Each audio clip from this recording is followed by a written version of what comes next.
So that's still amplitude. Good to know.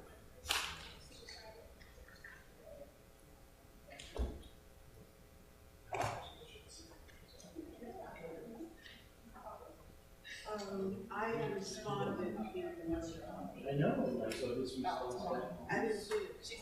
Oh, this snippy. Thursday, he said he would send his response back to you in 11. But that he expects 2 weeks advance notice when this will be on the next. Yeah, but people get the same notice, their restaurant room and lifestyle. And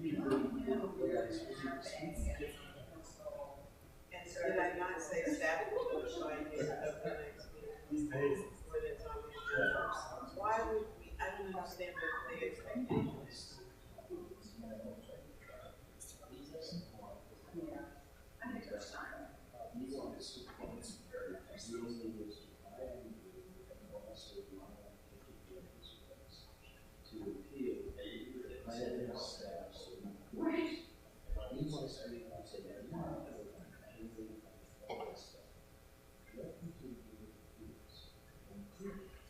Even if it's not in the you can't do that now. And you'll all be able to do that under the. Why would I let him come here? Because he's misbehaving. You know what? He's full of everything. I did. And his sense filed that saying that he wants my proof to my allegation that he is creating a hostile, which of course is very something that we need to respond to. But if I don't respond to it, and do very close when salary and religious, and I think those people see and believe interest people who receive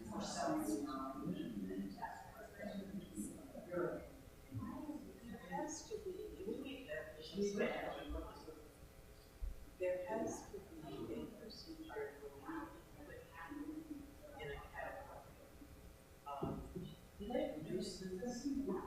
Joel has some this is Joel said the logic is the same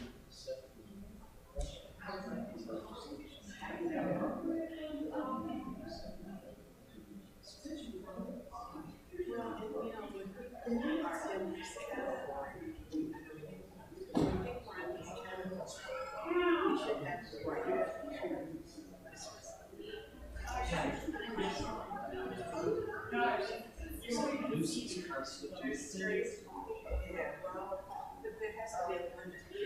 Well, I think you're right. I think it should.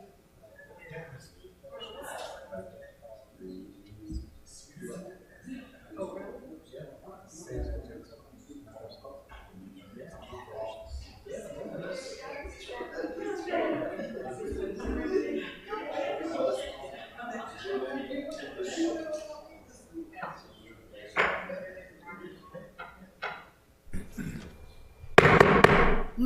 I'd like to call the Rules and City Government Committee to order.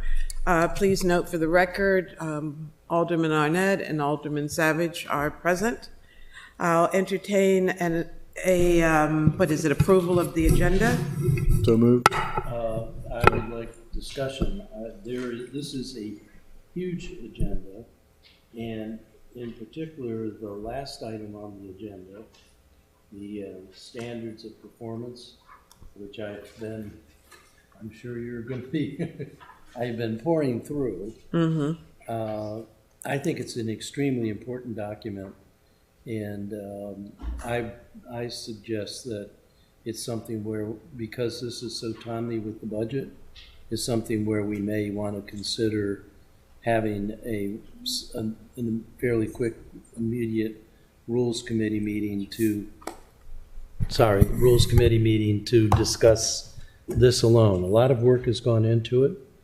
I think there's a lot of potential here, but I think there's some more discussion to be had about the document.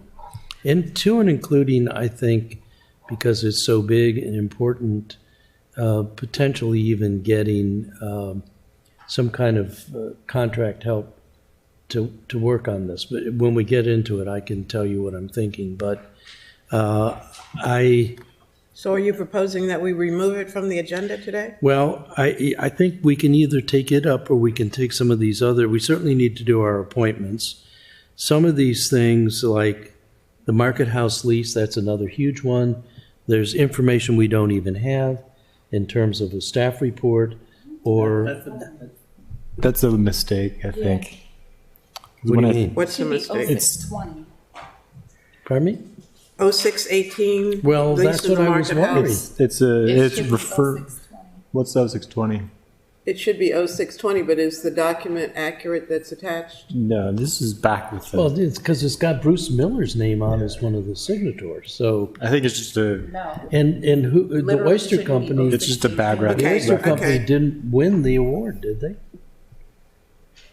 No. So well, okay.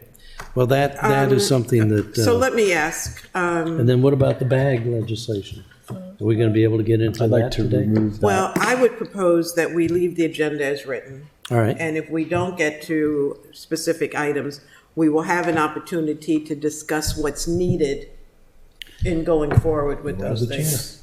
I will defer.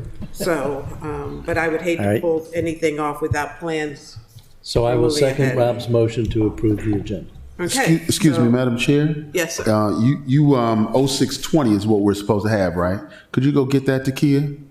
I can do it from here. Okay, you can? And, okay. Can you print it out? All right, thank you. So we're going to print it out for you. Okay. What's the actual bill name? Public housing bulk standards. I have it. Okay, all right. So there needs to be a substitute for 0618, and that will Yes. be 0620? Yes, just so you have the agenda right when you approve it, you know Okay. exactly what you're approving. So we're going to print a new one out for you right now. Okay, right, so great. the approval of the agenda with the amendment of the correction of the 0620 legislation. Move 0618 out and 0620 in. Yes. Okay. That All in makes more favor, sense. please say aye. Aye. Aye. Thank you, Mr. Lawrence. Okay, next item, approval of the minutes from the February 11th meeting. Move approval of the minutes. Second. Further discussion, hearing none, all in favor, please say aye. Aye. And then we have appointments. Just for the record, I did read them, and Takia did her usual thorough job. So thank you for that. Thank you, Ms. Green. Yeah, and I like the extra notes that you've had in there. Okay, appointments and reappointments to committees. AP 1820, the reappointment of David Blyden to the Ethics Commission. Ms. Rafterich.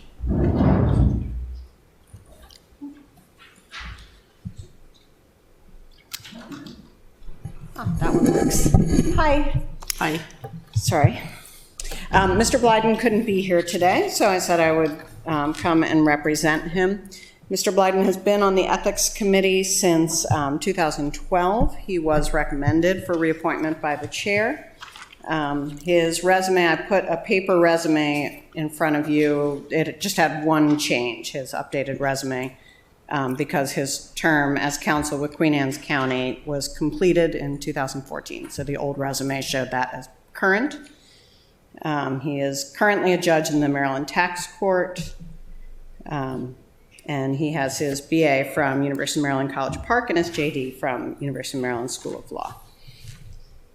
Can't we do any better than this?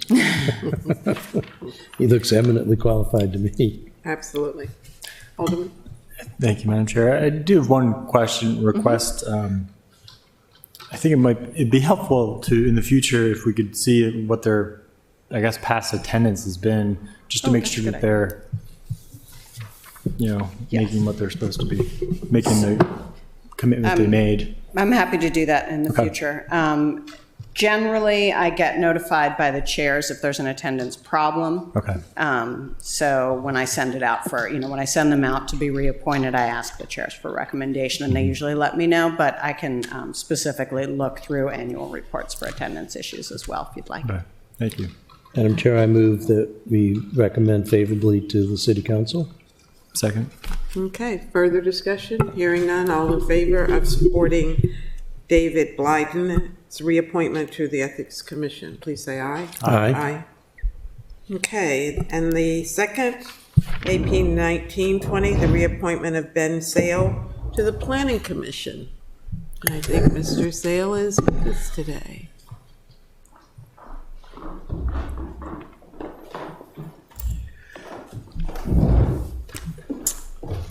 Good afternoon. Good afternoon, and thank you for your time and having me this afternoon. How long have you been on now? Just It's a couple years, 3 years? it seems quite a long time. There was a hiatus of from December-ish of 2015 to January of 2017 when I was in the Middle East. But if you count that year, then it would be almost 6 years at this point, around that, plus or minus. Sorry, I interrupted. Are you finished? No, I have more, but I'll let you go first since you're the chair. Mr. Sales, tell us the allure of the Planning Commission.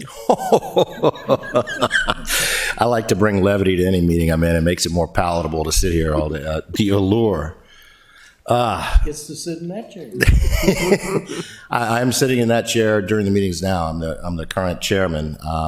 That's largely administrative role per the bylaws. But the allure is, to get experience in helping your city plan ahead for what the future of the city is going to be, and trying to work with everybody and come to a consensus on where we need to be in the future, or what we can actually guess the future is going to be. And I'm not trying to sit here and say a bunch of, words just to fluff, but really that's probably the biggest allure that I really truly see, is playing a role in the city's future development and trying to figure it out what everybody thinks it should be. Because I tell you one thing, between Bay Ridge, Eastport, Outer West Street, what the county is doing to us behind Double T with buildings like that, there's so many different views of what it should and shouldn't be. And also people that seemingly really don't maybe care about us in Annapolis and what we're trying to do on the other side of that city line. So that kind of delves away from your allure question, but that is it. And I think it's a service to the community, just like you guys do. I mean, you get paid almost nothing to do the multitude of hours that you do serving the community. So the service action is where the feel-good part of it comes from. Thank you. Thank you. Alderman Arnett? Madam Chair, I would like to say that when Mr. Sales was first selected, I thought, development interest here. Rightly but so. I have found him over the years to be very actively engaged, very productive, very balanced, and I'm happy he's now chair of the Planning Commission. I think he's been a very strong member, and I would wholeheartedly recommend that we recommend approval to the council for his reappointment. Alderman Savage? Yeah, thank you for your service over you. many years. And but I wanted to give you an opportunity. We have, so as the chair, I think you'll have more of an opportunity to kind of guide the body. So or do you have a particular direction you would like to take that? Because we do have the comp plan obviously being worked on right now, a number of opportunities. And so what's your plan, your vision for the Planning Commission under your I'm glad you asked leadership? that. The first thing is, as the chair, being able to guide the commission in the way we're going forward. Previous chairmen, some more so than others, have thought of the chairmanship, I think, is more of a powerful position to really, we're going to go this way, and I'm just going to make these decisions and maybe not inform the rest of the commission. I found that very unpalatable when I was sitting as a commissioner underneath the chairman and vice chairman. Now I hope, and I am, informing everyone of almost everything we're doing. Because as a commission, it says, right there in Title 21 and our bylaws, what we do. We're supposed to act as a body and generally come to a smart, leveled consensus on these items. And when you, as a chairman, are doing things without informing others in advance, it just doesn't get the consensus that it needs. So already, every agenda item that we're going to bring up, we're giving a bit of advance notice and, hey, you guys comfortable with this? Is there anything more you want to see involved? Rather than just sitting in the blind and coming up a week prior and getting the agenda. So I'm trying to make the commissioners and all act as a whole more so than a divided, than just one chairman running off to the side. But also, there's a clear and present, desire from some of the commissioners to, let the chairman and vice chairman maybe handle all these major issues, because we just don't have time for all that. And I'm starting to do a lot more than what I ever did before as a commissioner, because it does take a lot more to organize these things. You got to go to a lot more meetings with Sally and these other committees and action teams that have been formulated. So I'm planning on, with Sally, and I meet with her a lot more. I don't know if I meet with her more than Bob did, but perhaps I'm probably going to be meeting with her every week from here on out, and trying to get a consensus of where we should go, but as a group, everybody in agreement with where we're going. And this comp plan year is huge. I know Sally and the Department of Planning Zoning have a goal for in the fall or at the end of this year to have the comp plan finished. My personal belief, the way I see how things go in the city and what timing is, you never know with the holidays, it might end up being January, February, March. But I'm going to shoot and follow what the planning director desires, because I am with her on that. But if we fall later, we still have time to do that. But this is the biggest year, and trying to get everybody on board to agree right now with what's going on in the Forest Drive sector study. We have the City Dock Action Committee that's completing, running almost to completion. A lot of things to get everybody in alignment to get a comp plan through, because the biggest part is who shows up at that council meeting to prove or complain that they haven't had their voice stated. And I think we are definitely including more people in this time than we maybe did back in 2009, even though I wasn't here. And the last part about the comp plan this year is we're adding sections to it. There's the required minimum, and then we're adding additional to help placate all these people that have these concerns.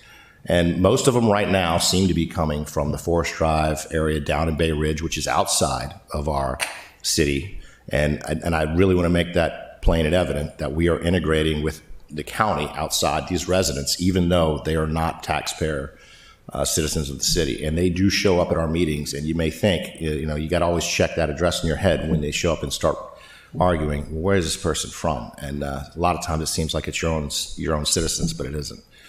So hopefully that was not too long of an answer to your question. That was very good. Thank you. Alderman Arnett. Where are we? Do we have a vacancy on the commission? You currently do not have a vacancy. Your members, I have them right here on a piece of paper if you'd like to know. And we have myself as chairman, Bob Waldman is the vice chair. I think he's around 30 years of service. David Iams, Bill Harold, George Matthews, Alex Pline, and Diane Butler. So that is 1, 2, 3, 4, 5, 6, 7. So we're full up. And out of those members, 3 of them live within the Eastport region within Mr. Yeah, we want Arnett's. to keep it that way, but And we're trying to get them to really play more of an active role with the Eastport Civic Association and quell those problems, but it doesn't seem to be happening at the moment. But I'm only into my first month of doing this. We're trying to push that a little bit more. I personally would like to see more representation from where I'm from, up on Outer West Street, but for some odd reason, that just isn't there. Mr. Matthews he lives in Ward 8, right? Mr. Matthews at 306 State Street. I'd like to give you this so you can have a copy after this. I'll take it, but I can get it. Okay. But I guess I would have some off the record discussion about level of participation, because I think we are in a very critical time with the commission. I think you probably have more work coming before you than really ever before, because much more of the community is getting involved. You yourself are also on the Forest Drive Eastport Task Force. So I think the comp plan is going to draw more interest than ever before. So the work you're doing is extremely important. We have some other kinds of things that are developing up legislatively that will be coming to you pretty soon. So I think having a fully engaged planning commission would be pretty important. There's no doubt that that's a proper statement. Mr. Sales, I have observed how balanced your approach is to dealing with our issues. And I want to thank you in advance for stepping up to chair the Planning Commission. It is more than a notion to do so, and particularly at this time. But I think you're the perfect person for it. So in advance, I want to say thank you for Thank your you. service. Thank you for the opportunity. And there's a motion that we approve the reappointment of Ben Sales to the Planning Commission. Recommend to the Second. council approval. Moved and seconded. Further discussion? Hearing none. All in favor, please say aye. Aye. Right, thank you for coming today. Thank you very much. If there's anything, And we need to work on more balance on the Planning Commission, absolutely. I'm with you. And if there's anything you ever need, do not hesitate to email me or anybody else on the commission, and we will assign somebody to help you out, if not myself. But this year is going to be hugely important, as you know. So thank you very much. Thank you. I can't help it if people keep wanting to move to Eastport.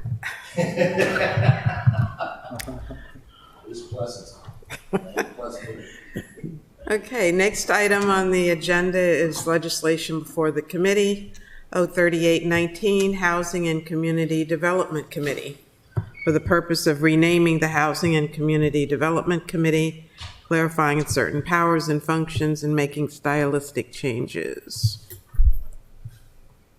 Who's sponsoring this legislation? Dewan and Mark. Okay.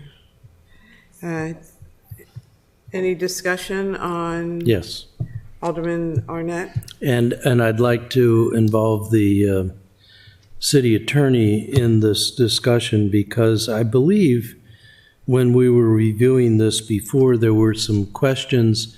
There's actually two committees. There's the one that is the council standing committee, and then there's this committee. And I thought I remembered some concern being raised about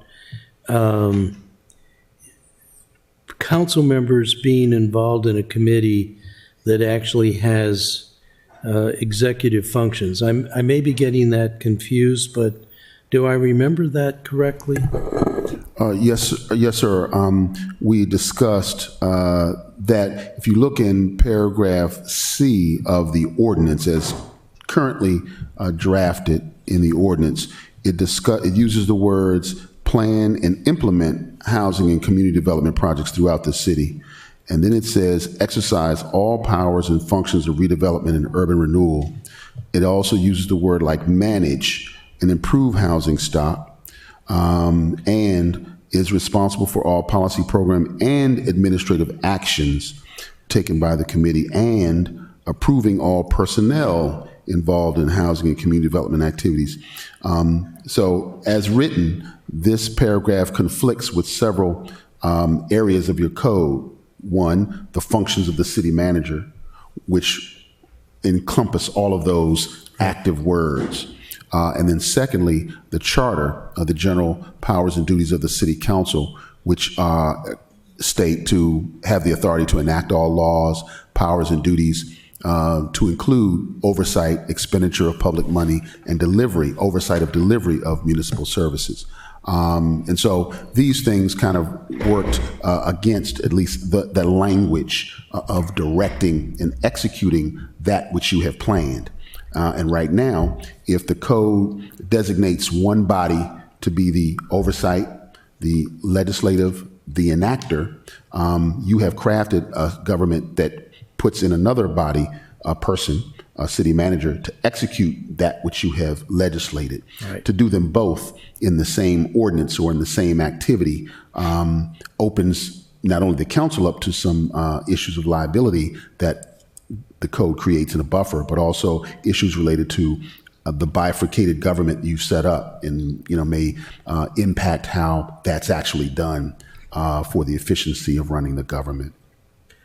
We've been joined by Alderman Gay, who is one of the sponsors. Attorney Lyles is speaking to C, paragraph C on page 2 of the legislation, and the discrepancy or the conflict, I guess, between the powers of the city manager and the powers that are being proposed in this legislation. This is for the Affordable Housing and Community Equity Development, correct? Correct. Yeah, paragraph C. Mr. Lyles, how do you propose correcting this? Well, I think there are already amendments going up to the council, and my suggestion would be to add another amendment, maybe out of this committee, that simply deletes certain words. I think this committee is fine as a planner, a proposer, a recommender, a researcher, and then providing input to the city council for action through enactments that describe and detail what the city manager should then do about it. So just really deleting words like manage, exercise all of the powers, you probably want to delete that, and have more research and study the redevelopment and urban renewal, seeking to improve the housing stock. And Excuse me, Mr. Lott. yes. Sorry, excuse me, what line are you? Page I'm in number on? C, and if you just start with the second line, What's the line number? 24. I'm looking at the code because the actual amendment just deals with the title. So I'm speaking more of a structural issue that is part of the code as it exists. So I'm back in the code and not at the amendment, because the amendment to me, other than what we've already opined on, is really about changing the title. And once I got to look at what the code actually said about this committee, I brought up these issues with Alderman Arnett. So there are more structural issues dealing with what's in the code. So What's the code section? the code section is 2.48.340, paragraph C.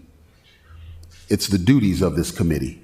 And basically, the duties should be configured around researching, studying, providing opinions, rather than the implementation of those plans. Mm-hmm. So let me ask again, is your proposal propose to us to amend out the terminology that would empower this committee to? Yes. So Okay. in addition to add an amendment to already the amendments that are there, to just rearrange the wording so that the executive words are removed.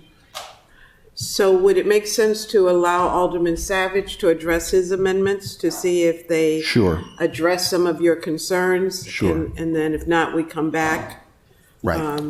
to your proposed changes. Sure. Alderman Gay, did you have I missed the beginning when you were saying what the actual issue was in terms of how the body carried out recommendations to the city manager. Yes. If you look at the, even in the amendment, I'm looking at the code both as well as the amendment. The amendment actually delineates the code with the change of affordable housing community, but I'm looking at the code. So the language is the same with respect to the issue or the concern that Office of Law has. So what we're talking about is particular wording in the paragraph that is executive in function. And executive functions have been relegated by code to the city manager. And so when words like implement are used, exercise all of the powers and functions of redevelopment and urban renewal, as well as words like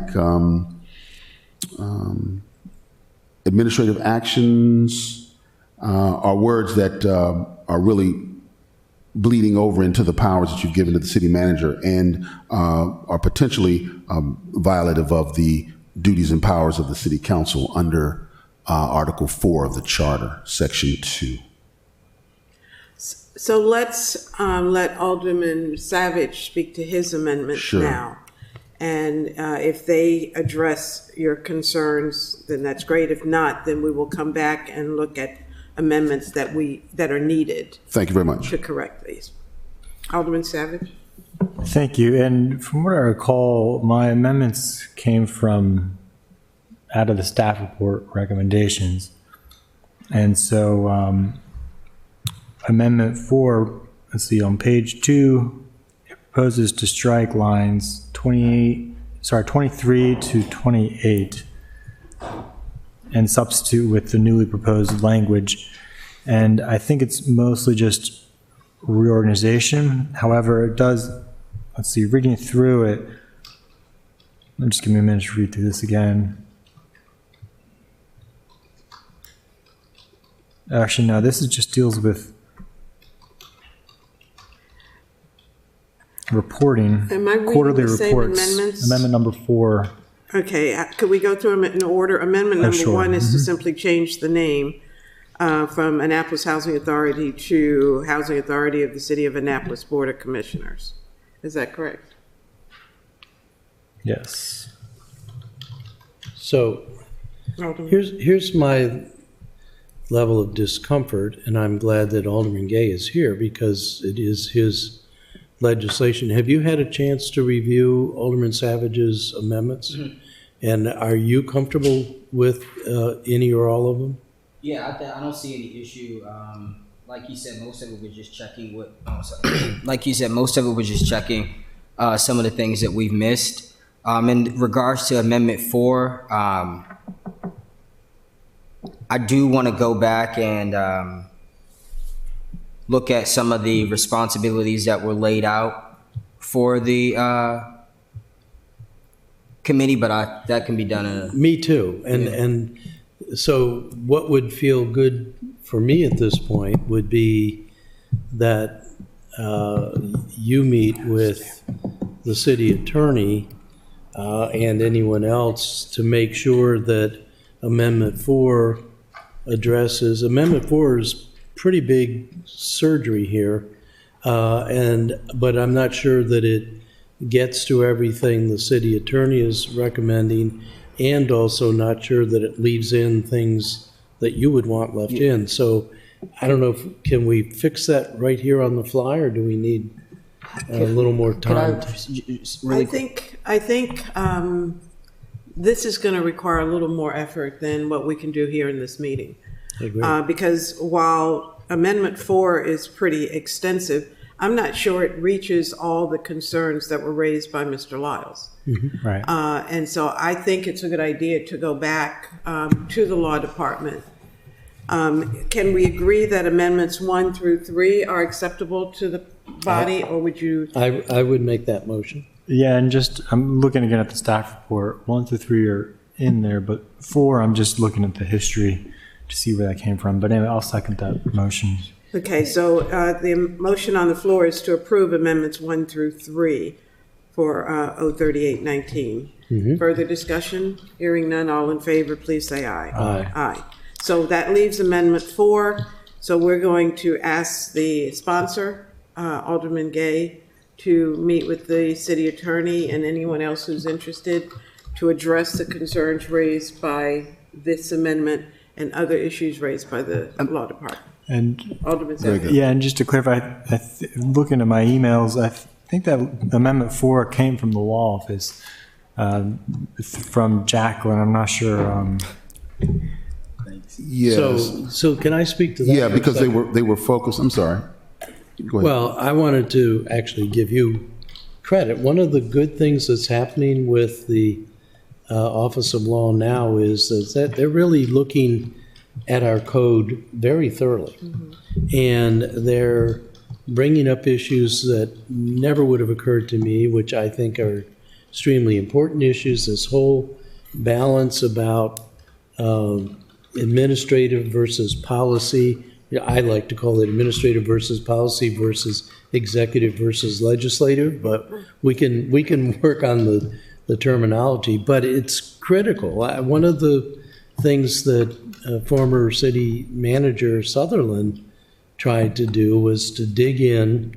I felt she sort of crossed a lane and got into the legislative thing, but it wasn't something that needed to be done. I think we've had this code and we've added to it, and we've just sort of taken it for granted. And now we have an opportunity, particularly with the staff power that we have, to really dig in and make some significant improvements. And so I certainly would applaud us postponing final action on this until we've had an opportunity for Law and Alderman Gay and Alderman Savage, if he wants to be involved in that, come back to us with some amendments that would address this Section C. Alderman Gay? Yeah, I'm still not, excuse me, I'm still not clear exactly what, the concerns are from the Office of Law. I think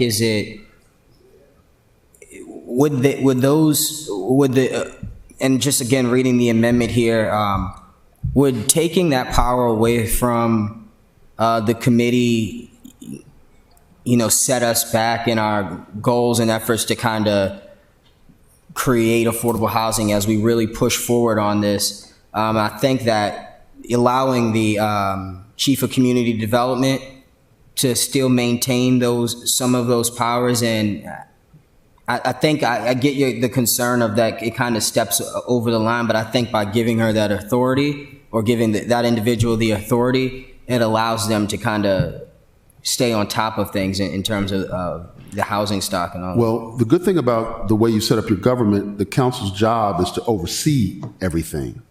To the extent that the council decides to, rather than oversee and get involved, I fear that you will miss certain things. Why? Because there's a city functional group that operates every day to carry out the things that you decide. Anything that you do in the category of this particular committee right now is going to be an unpaid part-time person as opposed to a paid person, because that's not been budgeted. And even if you were to establish a paid individual, you would then be adding a budgeted person with the same or more powers than the city manager, who's already functionally been categorized by the city council. In our view, committees such as this, just like standing committees that study, research, and offer recommendations back to the council for adoption of appropriate legislation, this committee should remain in that category.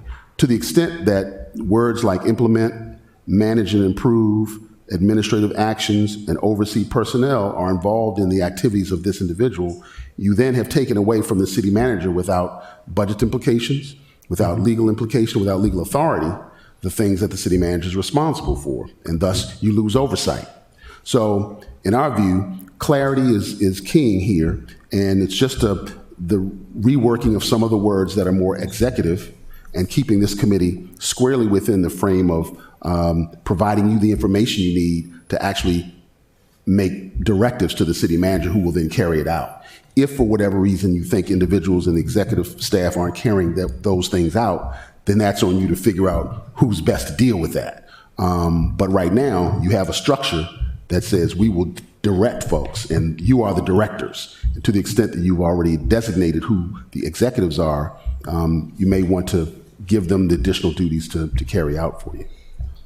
So this is what, as a result of us having that conversation, it's what made me question why we have this committee at all. We do have a standing committee, which has 3 council members on it, and it has that oversight function. This committee was created, I'm sure, with the best of intents, has existed for a long period of time, but it's hard for me to understand why we have older persons on this committee, or even have this committee at all, when we have the standing committee that has the older persons with the oversight, and then we have this that is made up of a mix of elected officials and city officials. And I know that Dr. Nash is going to set me straight right now, but I think it is concerning. No, I was going to share input I received today from Teresa Wellman, whose feeling is that while this is a good committee, she thinks that its time is probably past, especially in its current makeup. And that she feels like she gets most of what she needs from the city council committee. And she's not sure if this is really a necessary committee anymore either, based on, because this was established during urban renewal, a lot has changed. So just to let you know her input. Alderman Savage. Thank you, Madam Chair. And yeah, so first of all, I completely understand and agree with what you're striving for, Mr. City Attorney, in terms of straightening out the responsibilities. And I also understand what you're trying to do, Alderman Gay. I do want to, but I agree with what you're saying, Alderman. I do question, because traditionally these committees and commissions are there to make recommendations to the council, right? They're, in a sense, kind of serving the council and serving the city in that regard, unless we completely give some of our authority to the commission like we did with the planning commission, right? We've given them a part of our land use authority.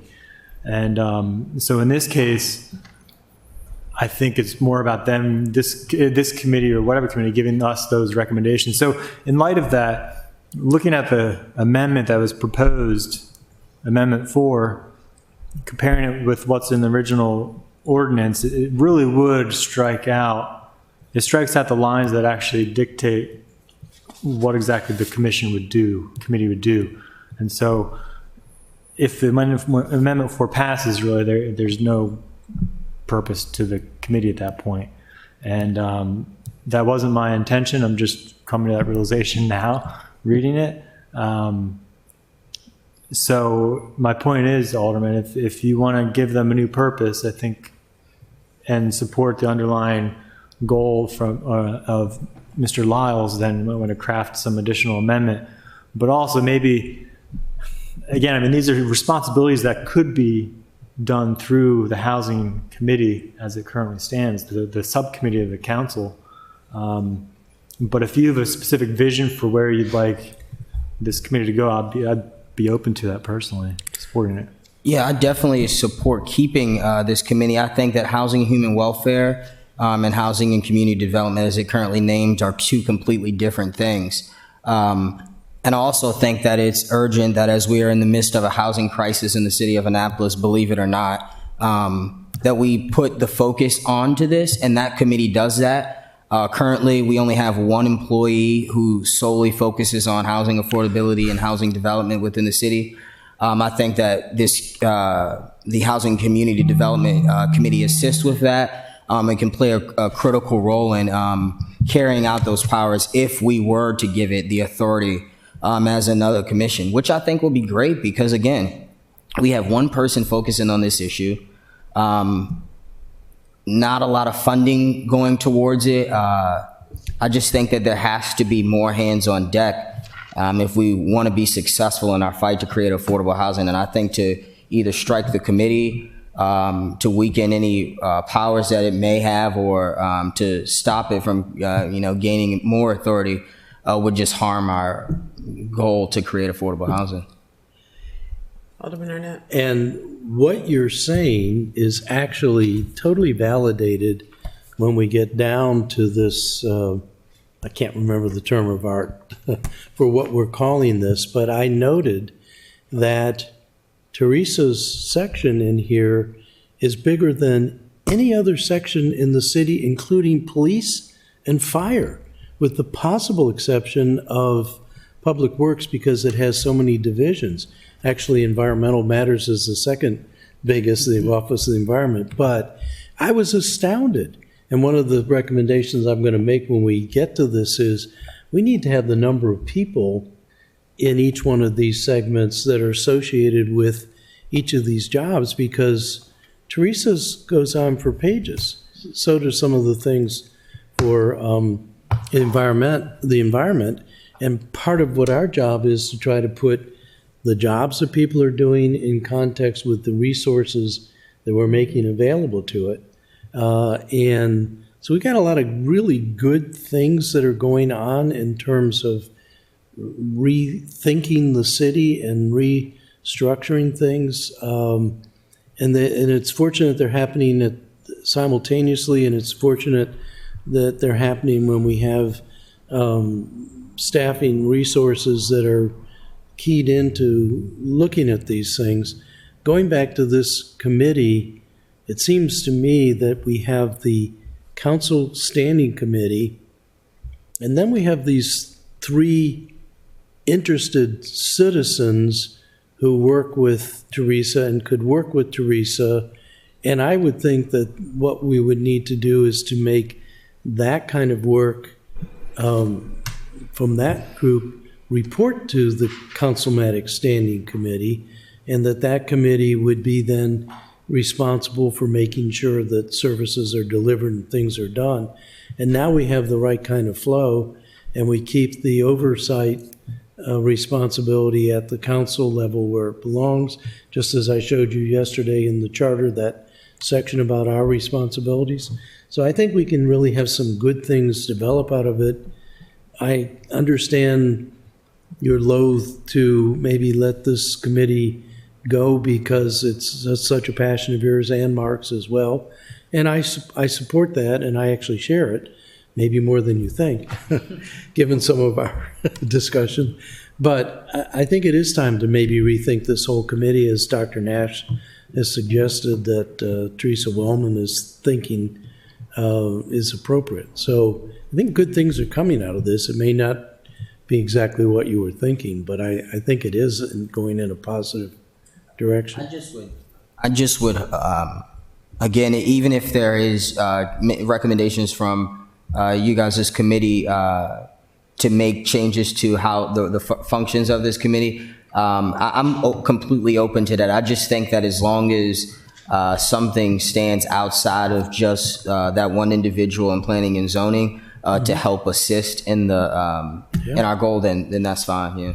Yeah, we need, and 2 of the 3 of us will be thinking about that budget time. And I think that's also the time, we hope you will come to as many budget sessions as you can make, but that's also the time to make that pitch. Teresa's been the Lone Ranger for a long time, and Teresa's not going to be with us as an employee forever, and we need to be thinking about some contingency strategies about, how do we backfill that position. But certainly there's a lot of work, and it's very timely, very important, very often in the paper kind of work that just goes unnoticed. So I think in a budget perspective, I'm very receptive to what you're saying.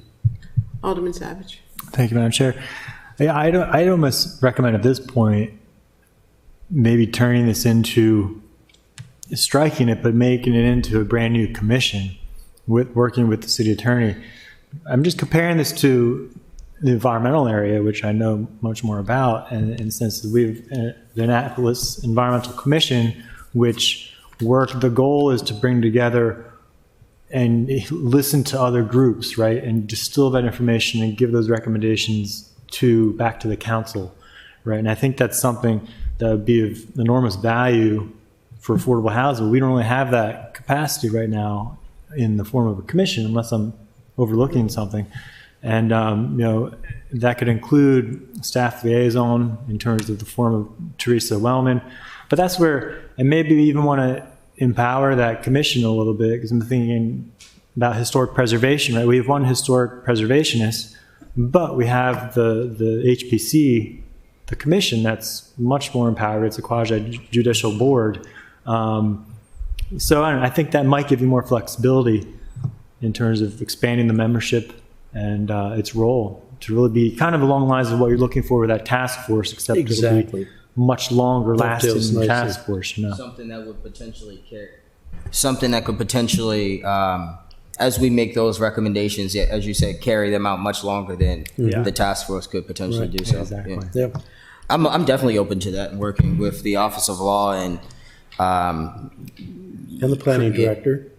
And planning, absolutely, to create a new commission if we have to, that would be able to carry out those powers. I'll scrap this if I need to.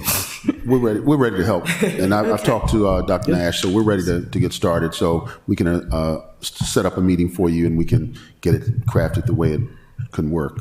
So is there a motion on the floor to postpone action on 03819? Yes, so moved. Second. Okay, further discussion, hearing none. All in favor, please say aye. Aye. Okay, so Alderman Gay, we'll look to you to bring this back in some form. We'll just say. My next, I got two more with you guys. Oh, yeah, no. Yeah, we know. Okay, the next item on our agenda is 0220, Youth Development Commission, for the purpose of establishing a Youth Development Commission, creating certain definitions, identifying the responsibilities and composition of the commission, and generally relating to the Youth Development Commission. Alderman Gay is the sponsor. Would you like to speak to the legislation? Yeah. So basically, what we did here was looked at the Aging and Developing Commission, I believe it is, and we flipped the verbiage to work for youth in this instance. And I think it's just important that we create a body that allows young people to get involved in city government and recommend ideas to us as we move forward and kind of really look to shape the city in a way that includes young families and young people as a broader part of that of the city. So I think this was a great start. It's a mix of all ages, all grades, and we have some really excited volunteers who are already looking forward to being a part of this. Alderman Arnett? So I do have a complaint. It's not with you or with this legislation, but it says here that there's no fiscal impact. And I guess I question how that can possibly be. It says that there's a facility in the office of the mayor liaison to liaison with this, which I think is absolutely essential. But unless someone's telling us that the mayor's staff is not fully employed now and therefore have this spare time, I think there has to be a fiscal impact. And in fact, if there wasn't a fiscal impact, I would question whether this is really going to get much done. I mean, I want there to be a fiscal impact, and I think if there isn't, something's wrong here. So it's not a question of setting this up. I like the way you paralleled it with other kinds of bodies, and I do think there is very definitely a need to have coordination out of the office of the mayor, but I can't believe there isn't some expense associated with that. So that would be, I mean, I don't understand why. I feel like we're not getting full attention to the fiscal impact statements, and those are very essential for us making our decisions in terms of service delivery, but also in terms of budget. So I guess my request would be that I'm certainly in favor of recommending this to the council, but I'd really like to send a request saying we need to rethink how we're thinking about fiscal impacts, because virtually anything we do that involves staff time has a fiscal impact. Presumably, if everyone is fully employed, which we are told they are, there's some trade-offs. And so some other work isn't getting done, but there is a fiscal impact. So that would be... You know, I think as we get into the budget season and we talk about the department that you two want to create, this could be something that could potentially fall underneath of that. And a staff link could be done throughout that, because I mean, youth are a major part of that human service development that we'd like to create. Yep.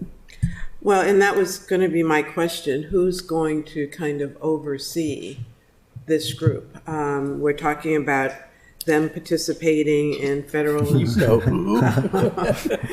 I'll be the older person to oversee, but I think the idea looking at the staff, the fiscal note as you stated, was that this would fall under the Office of Community Engagement, I believe is his title now, with, So some way, shape or form it'd fall under, So, and that speaks to what Alderman Arnett was just addressing with the fiscal note. It If gives it's it falling under value. any department, somebody's going to be responsible. reports that have to be generated and the like. So it looks as if Ms. Farrell would like to speak. I was just going to say that I have made a note to share that with the city manager, that when we have items that even require a portion of a city staff person's time, that there would be some fiscal impact. Okay, and you're talking city manager's office, and what I heard Alderman Gay say was the mayor's office, which are two different. But the director of finance prepares the fiscal note. Right. Okay, Yes. Madam Chair. Alderman. Yeah, in terms of the fiscal impact, I don't know. I think I actually have to disagree. I'm just thinking as a government employee, if I'm given other responsibilities, yes, things shift, but that leads to delays, but not necessarily a fiscal impact. And I don't know how that would even be quantified unless the duties are directly related to some kind of financial. I just don't see the relevancy necessarily in every case. I think in some cases it may be,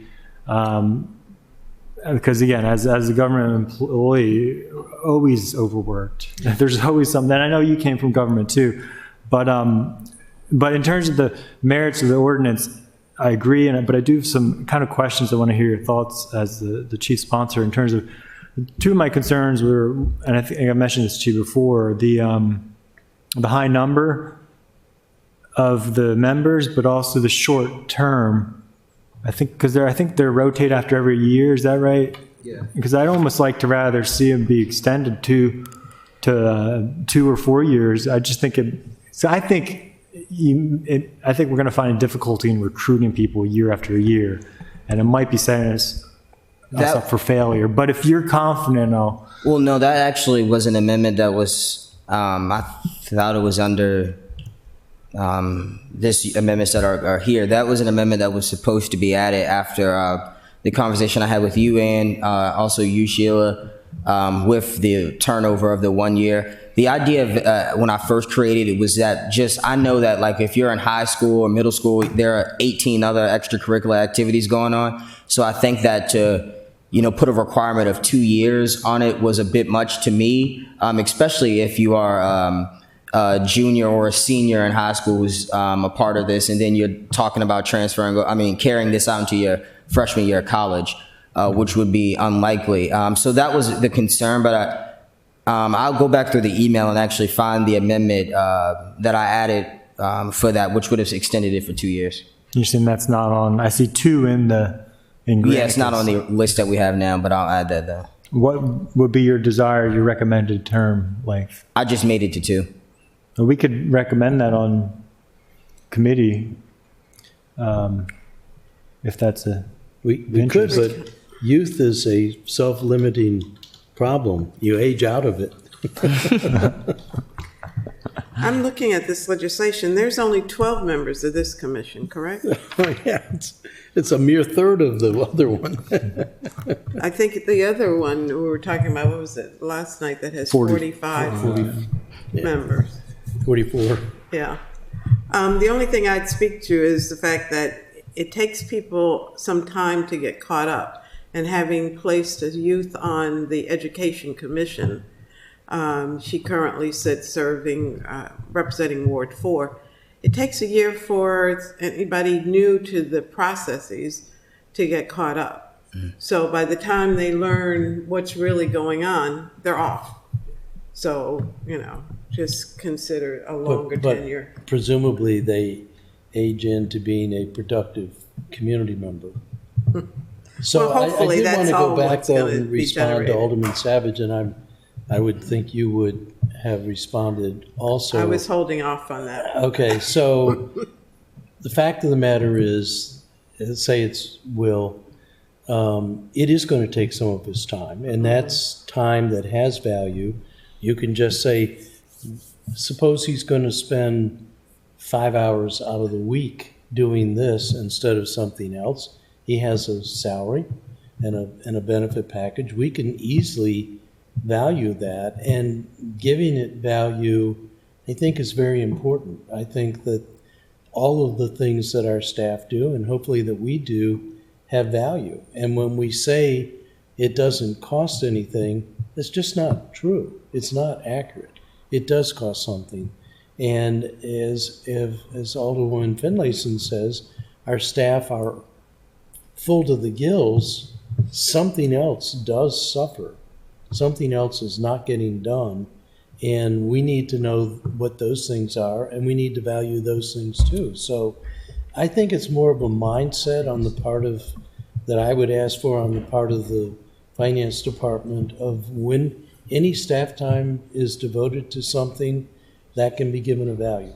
And it can be given the value of the salary and benefit of the amount of staff time that's devoted to it. And quite frankly, I think it would be important for us to know, again, if Mr. Rao is doing this, we need to know how many hours it's taking up of his time.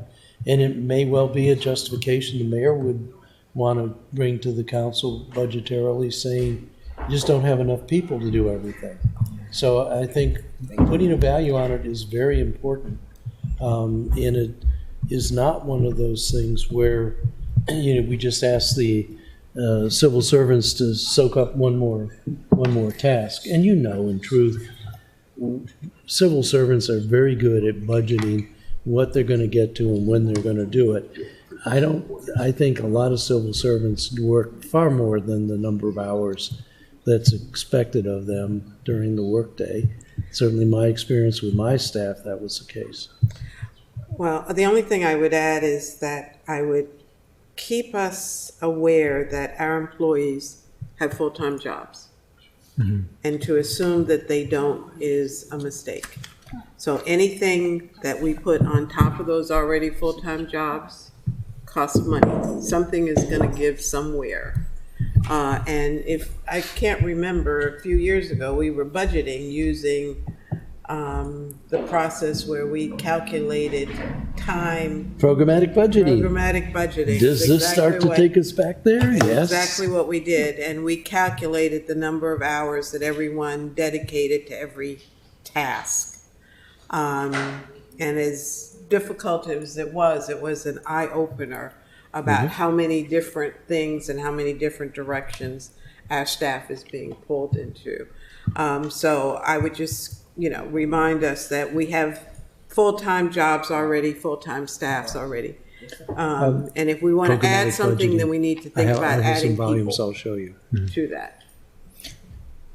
Yeah, I mean, I definitely see your point. I guess I still just don't understand how it could be quantified, because fiscal impact to me means it has a direct impact on the budget. Even if we are increasing somebody's workload, and usually they'll find ways to balance their other work, but if we do, that's not going to have an impact on the budget itself. Yes, if you hit a certain threshold, they're going to come back and ask for a new position, but that's still not a direct impact on the budget. And I think it's confusing when you have a fiscal note that says, oh, this has a fiscal impact of whatever, $5,000, when it doesn't really on the budget. Unless you hit that threshold, right? You can't have it both That's ways. where it gets, but what's the intention of the fiscal note? Is it the direct impact on the budget, or is it this other? It does I think have a there's direct another. impact. I think there must be another term for it. Will is well, not fully employed, or he is, and now he's something sacrificing, No, it's always- or he's working extra always time. just shifting. Gentlemen, our fiscal priorities, impact note can speak to time committed to. Yeah. It doesn't have to speak to dollars. Okay, but that's an important. So, That's an important distinction. So, and that later on can be translated to dollars. So, anyway. Yeah. So what's your pleasure? Well, Alderman Gay? 9 members. I'm sorry, we said 12, but it's 9. You have 9 voting Yeah. and 3 non-voting, is what you say in your legislation. Voting members 9. Okay. And the non-voting are, I'm trying to remember who are the non-voting members? So the non-voting members are appointed by the mayor, and they are basically like adults who work with youth development groups within the city who can help guide the committee. Oh, they're adults. They're not the 14 to 19-year-olds. Well, no, they have to be 18 years or older to be a non-voting member. Each non-voting member shall be an individual at least 18 years old and employed by or otherwise affiliated with an organization Can that you give provides. us page and line? Page 3. Yeah, Page that's 3 page. down, line 34. Okay.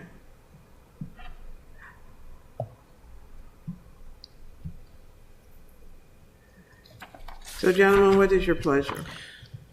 So my sense would be to recommend favorably to the council.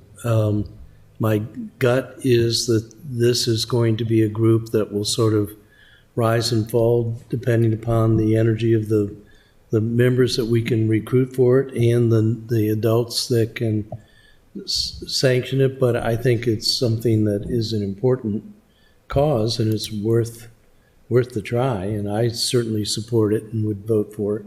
So I would move that we recommend favorably to the city council. Yeah, I'll second that, but I would, do we want to just recommend an amendment for that line 27? Page and line?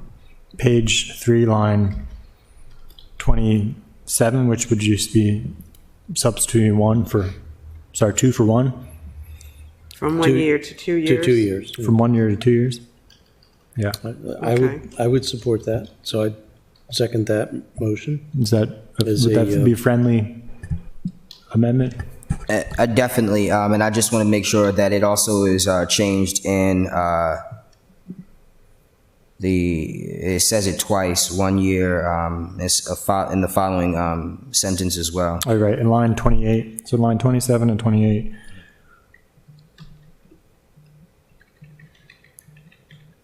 So we change it in Well, lines 27 sorry, and 28. There's a cleaner way to do this, I think. Is that on page 3? And in my motion, I would also recommend. Wait a minute, can we get this one straight first? So, number 3, B3 says, except as otherwise provided in this paragraph, the term of a voting member is, and that's going to go to 2 years. Right. Initial members shall have staggered terms such that 5 members have 2-year terms and 4 members have, are we keeping that as 2-year There's terms? 3 year would probably make sense. So that changes to 3-year terms. I would actually, if you guys would make an amendment, I don't even know why that was the staggered term was there to start with. It helps to have. Do you want everybody to go on and off at the same Well, time? with the initial one, though, it would have brought in a like revolving group. Well, this is what this is speaking to, your initial group, your initial membership. Yeah, but as you mentioned, it would keep some individuals Okay, on and some would be off. It would, if to a 1 year term, the staggered option shouldn't have been there. So we could just keep that as is, and then, because all it says is for the, Okay, so that Initial, in well- line 28, such that 5 members have, that stays as 1-year terms? Or does that go to 2-year terms? initial members, that would mean the very first group Right. that gets appointed and not subsequently out, right? Yes, so there will be, keep the staggered language, and the first group would have 1-year terms, but that's only for that initial group. Okay. But the terms are 2 years. Yeah. So I think that could stay then. Yes, you don't have to change, I don't think you have to change anything. Okay, so we, But we would advise the new individuals who are running the committee that these first group would be one. And we find a way to make sure the council is aware. So when you're appointing, we would draft the appropriate resolution of appointment to show that these individuals are a part of the staggered group and they have a 1-year term.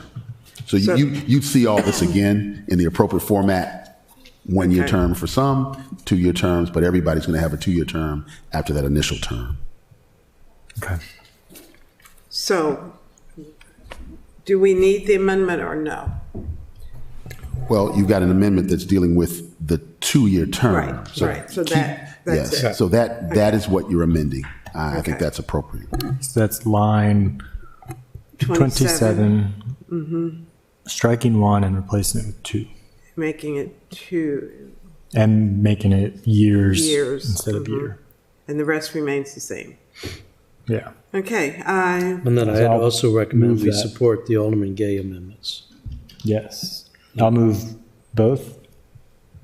well, the Alderman Gay amendments, Right. One, There's two. okay, that speaks to staffing. Yeah, it's more technical. It changes department to office and, So do you want to take 020 with all three amendments?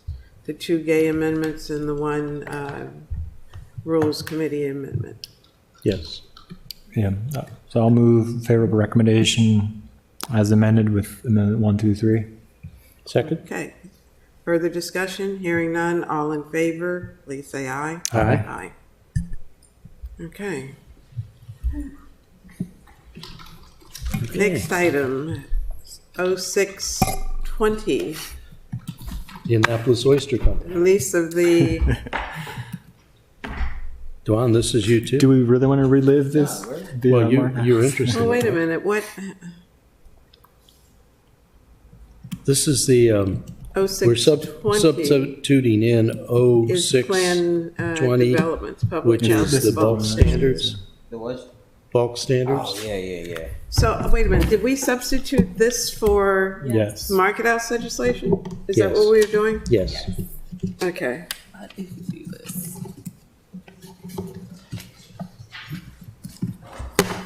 Oh, 720, you mean? Nope, 0620. Here. This is the one that was taken up at the planning commission the other night. Oh, yeah, I don't see, something is wrong with our Granicus because I definitely don't have this. No, it didn't, the wrong thing is loaded in. Okay, so this is it. That's then. it. Okay. Yeah. Okay, well then I'm good with this. Okay. Okay, so this is Buckley's, the mayor's legislation. For the purpose of allowing a height adjustment for certain eligible public housing development. Should be developments. Does everybody have a copy? I do. Okay. So this was discussed at the planning commission the other night. I testified on it. This is its specific intent. The thing that caused this to come up was the need for adjustments at Newtown 20. However, the application of this is citywide, and it's also across multiple zones. This legislation works for all of the public housing that is in the B3 zone, because the B3 zone has a specific height limit, which is 35 feet. And by getting this bulk amendment, which will be applied to height, even though it could also be applied to setbacks, side yard, front yard, all of those kinds of setbacks, allows Newtown 20 to go forward and get permits to do the kinds of buildings they need to replace it. So at the Planning Commission, I fully supported that we need to move forward. The Planning Commission agreed to yesterday to vote their findings so that this could move forward. So Do we that we have a don't hold. report from them or a, I don't know that we do. Dr. I Nash? is didn't gone. see one. Yeah, I don't know that it's gotten to us, and Sally just, So this would She doesn't have impact. it. pardon? She doesn't have it. Talked to her yesterday. So that's a But- problem, because Newtown 20 really is under a bind. I know that they voted to accept it with one minor wording change, which was to change something from shall to may, but it was not of consequence. So I can report to this committee that the Planning Commission, after hearing testimony from the person from Penrose, the developer in charge of the development, and from me, they voted unanimously to recommend the legislation as written, with the exception of one thing in part of it that changed from shall to may, which gave the Planning Commission more latitude to grant bonuses, bulk relief bonuses. They said they were going to take that up yesterday by phone conference, and that we would have it in time for our deliberations today so that we could make a recommendation to the council for the next meeting so that it could be passed. And I'm in favor of doing that. The thing that is a problem is Eastport Terrace and Harbor House are in the R4 zone. And the R4 zone does not have a specific height limit, although I'm going to propose one, and I sent you an email with that as an attachment. So you can't, if you're giving them 20% of nothing, you're not giving them anything. What I'm proposing is in R4, we make the height limit 45 feet. And I'm proposing 45 feet, knowing that we may want to have some discussion around that. I talked to Sean Wampler and asked her to look at all of the buildings in the R4 zone, the biggest collection of which are Eastport Terrace and Harbor House. There's an R4-R zone in Ward 1, and I think there's one other R4 zone, but the impact of the proposal that I'm making is it would now give this legislation more effect, because then and by the way, there's a long list of public housing that this affects, because it's not just the housing, the 792 housing authorities, it's all Section 8 housing.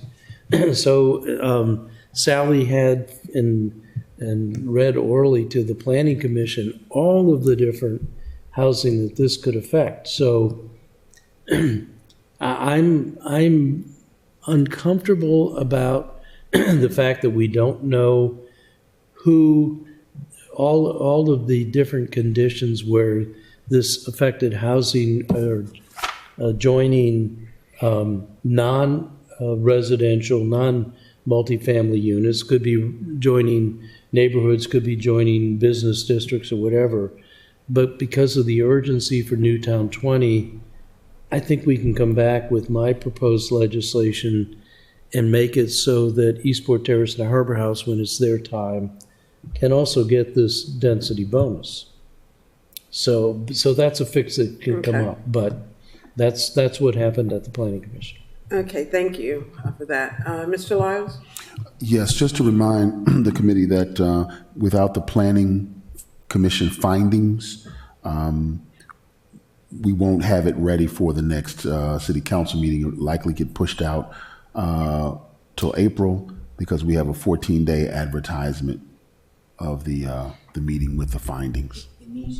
May I ask if this is time sensitive? Did the Housing Authority indicate the need for this, the urgency for Newtown 20? Well, it is time sensitive, but the Planning Commission has to do what it's supposed to do, and that's deliver you findings. And we don't have, at least we don't have them in the Office of Law yet. I thought I just heard Alderman Arnett say that they did make a ruling. We just don't have their written Oh, okay, so decision. I didn't know. So I guess we're getting findings shortly Yeah, then, sir. they Okay. did. They did make a ruling last week, and they said they were going to finalize it yesterday. We Okay. just don't. We don't have it. Understood. So I would rather us err on the side of them giving it to us in a timely fashion, because I would hate for anything to hold up the construction at Newtown. Understood. Alderman? And if we end up having a joint meeting to discuss the bag ban, maybe we can take that up. Maybe we'll have it by then. That's true. But also, I don't think it's, I know there's urgency I don't know how much immediate urgency there is, because I know they're still going through the review of the development. But they need to know they're getting this height. By the time they'll need to know before it gets to the end of the review process, but Right. I don't think it's, for example, like this week or next, because I know, it's a shame we can't get an answer in terms of where they are in the process, but The gentleman from I Penrose think they still have did ways to come go. to the previous council meeting and speak to us about this and about the urgency. And he's very, And we will have a full presentation from Penrose and HACA on this project and getting caught up on the latest of finances at our Housing and Human Welfare meeting on March the 16th at 3 o'clock. March the 15th? 16th at 3 o'clock. Okay.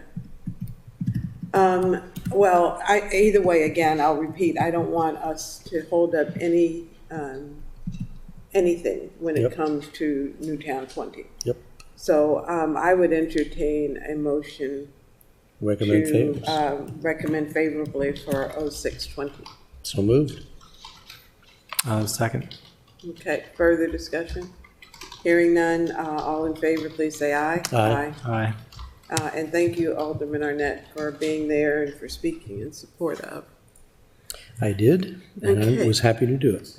Next item on the agenda is 0720, designated loading zones, for the purpose of authorizing designated loading zones in the city of Annapolis, creating certain definitions and generally related to designated loading zones. Nothing like repetition, loading zones, and loading zones. Sorry, that's the English teacher, I can't help myself. Mr. Gordon, welcome, it's been a long time. That's been about 24 hours. But you enjoy watching us work, right? I do. I truly enjoy this.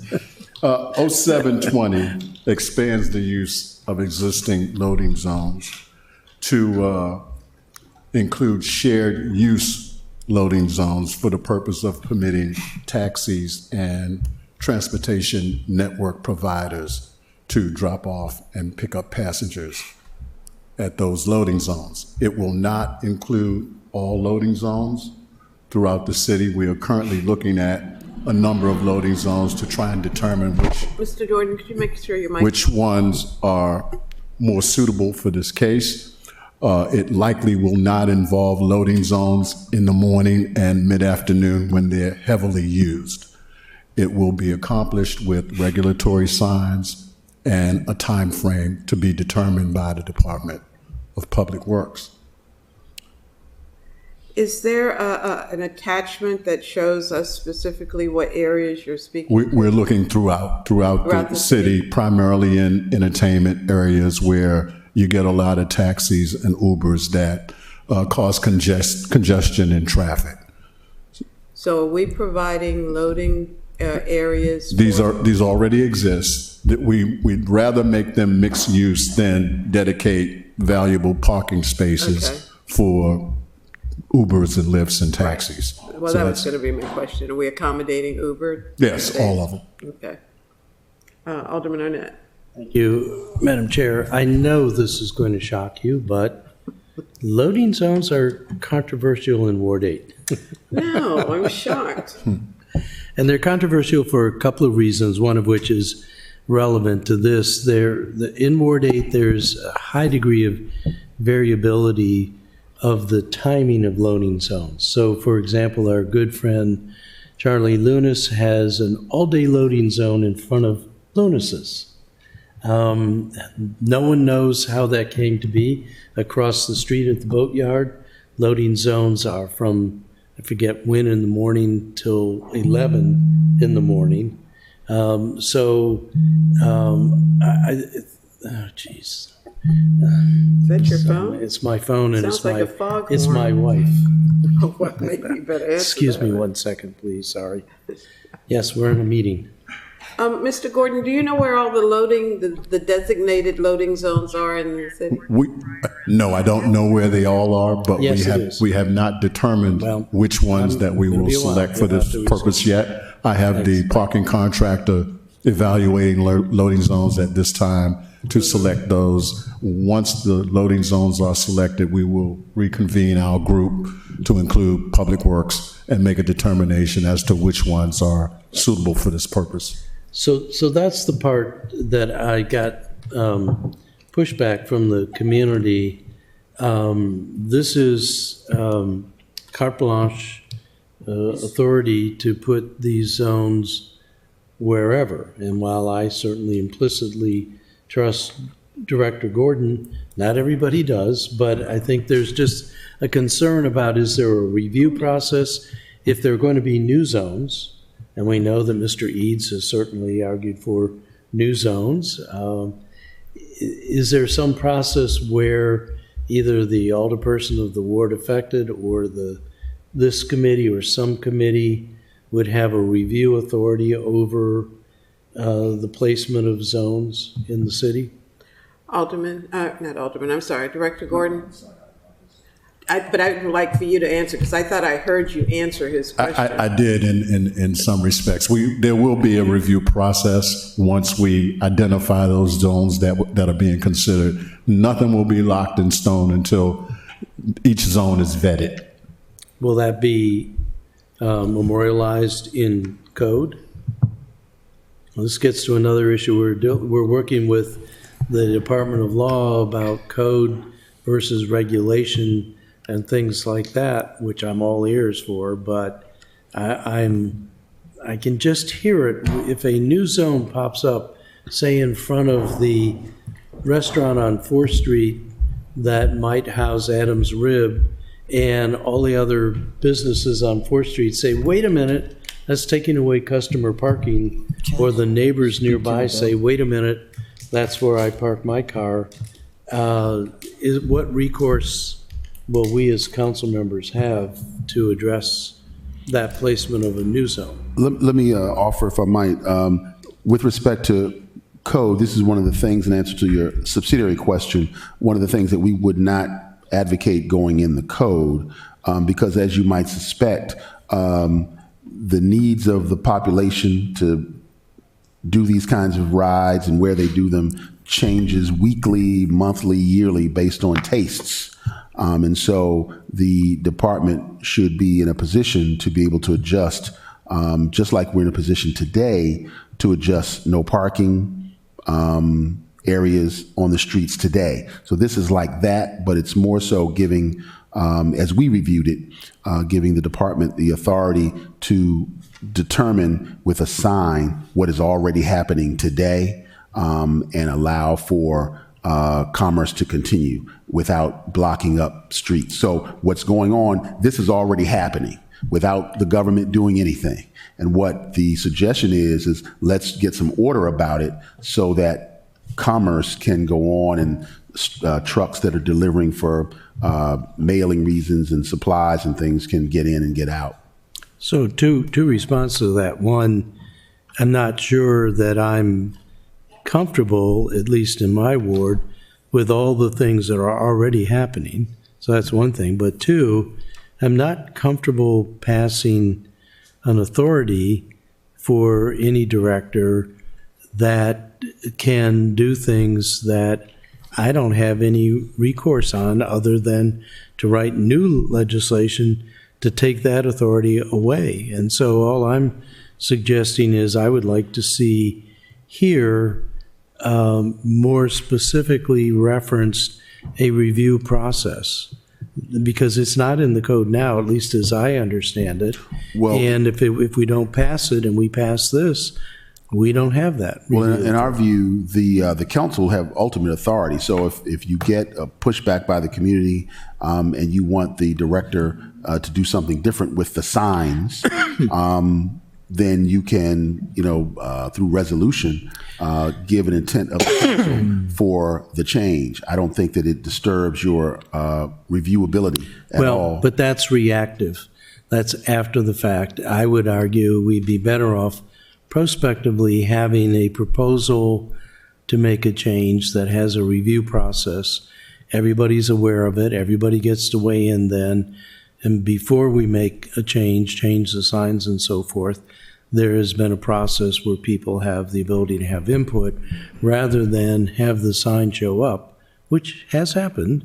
And in Yes. fact, has happened a lot under a mayor many times removed, where no parking signs just showed up. Nobody knew who authorized them, and so forth. But I would prefer a process where there is a prospective review rather than a retrospective reaction to the changes. And we appreciate that, and we think that we can design a regulatory framework that will allow for the review, and we can talk to this committee about the extent of that review That's something that we can draft as part of the regulation, so that there is before any signs go up, there is a 30-day notice to the public.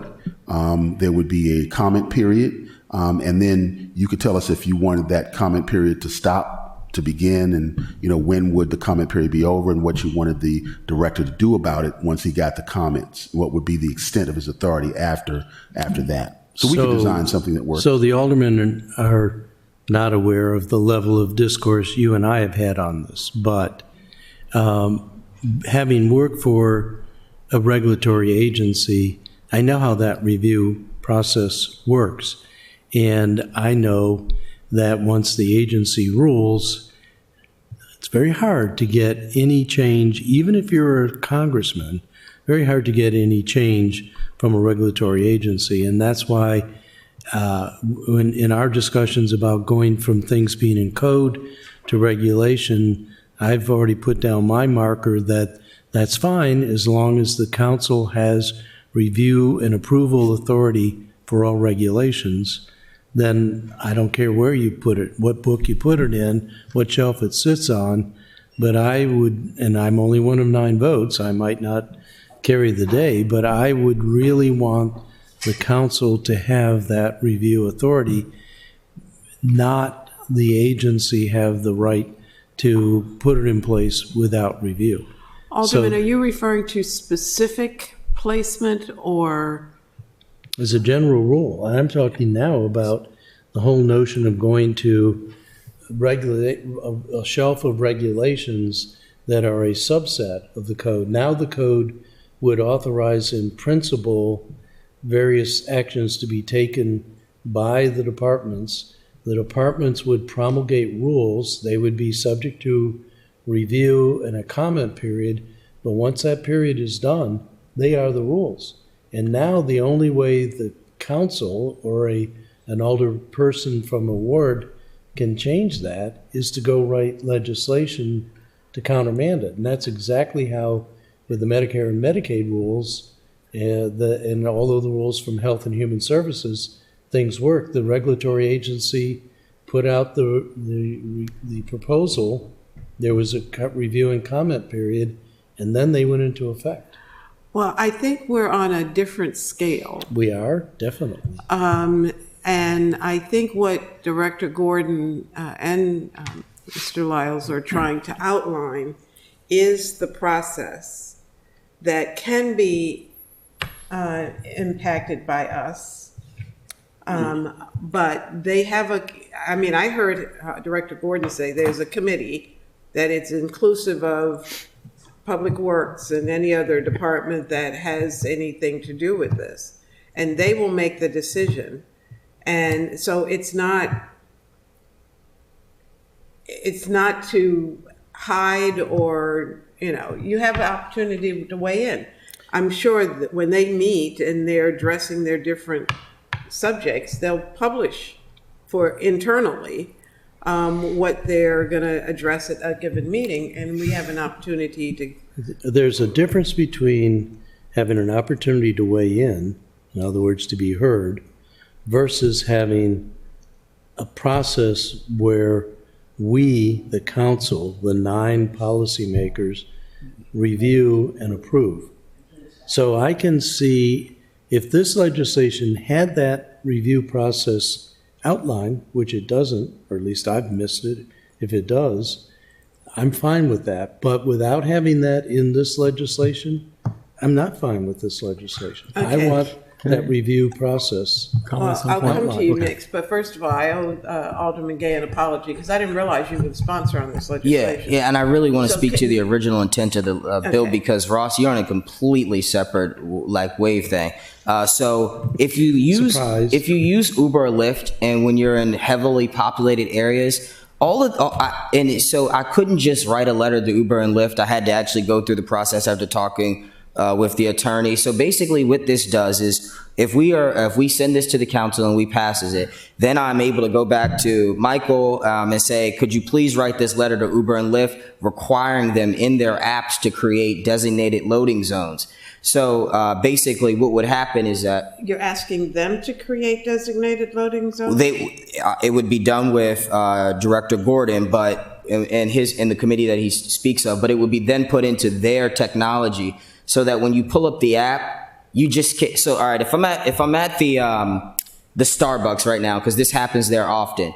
You're at the Starbucks, you put in your phone for the Lyft or Uber to pick you up directly at the Starbucks, and then you have 4 or 3 Lyfts or Uber blocking not only the parking that is in front of the Starbucks, but just the traffic behind. So what this does is say, when you're in an area like this, a heavily popular area with Uber and Lyft, you cannot pick your designated pickup spot. So you would only be able to pick up at, like, if he finds acceptable Fleet Street, or if he finds acceptable Manali or something like that behind.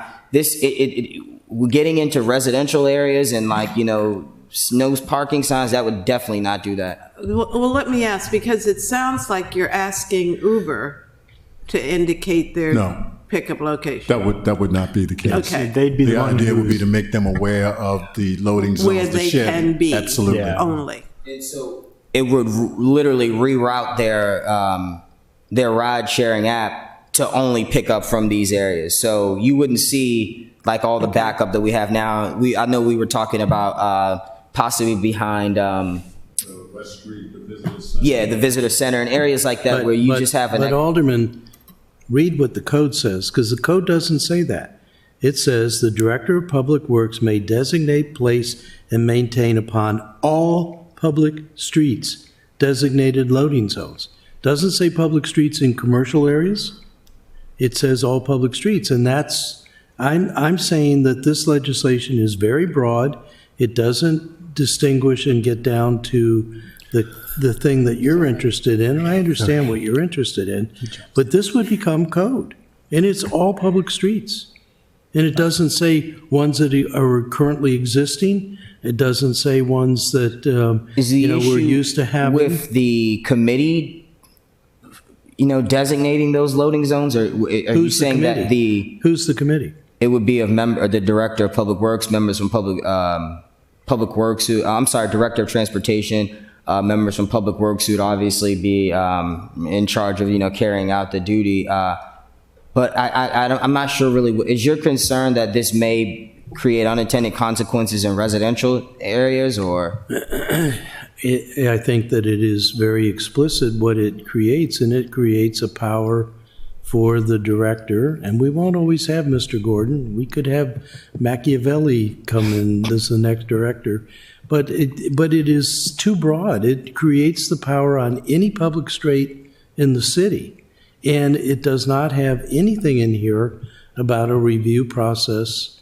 on the part of the council or the council member representing that ward. So that's my point is, I'm not quibbling with the intent, and certainly not questioning that Director Gordon would do something Machiavellian, but it is in the code. And when we put it in the code is long-lasting, and we come and go, and administrations come and go, Alderman, but it's in the code. Alderman Savage. So I hear you, but I also think that we can put our faith in the director, but also, like somebody said earlier, we can always go to the city manager, and I think we can reasonably expect the city manager to honor what the appropriate alder person says if they have a problem with it. And if they don't, then we ultimately can come back with a resolution. But I think 9 times out of 10, if not more, we won't even have to go that far. I think we have a recourse to us. I'm confident that we'll be able to take care of it. And I don't want to get I in the would think level of- 999 out of 1,000 times, or even more. But this is what we're putting in the code. We have had unapproachable city managers, even in recent memory. Okay. But also, this is a much bigger thing that is being proposed by the Office of Law as a philosophy of creating our city code. we're going to have regulations for planning and zoning regulations. We're going to have regulations for all the departments. That's the overall concept. And so what I'm saying is we need to think about it now. This is the first instance where we're talking about, and we haven't even seen it. We will see it with adequate public facilities soon, where we're going to be taking things out of code and putting them in regulations, and the regulations will be generated by and adjudicated by the departments, not the council. And that Okay, is a so- transfer of power. Let me ask how you can fix this. Well, I think that if there's going to be a review process, Should we, there's a sidebar going on, should we be party to it?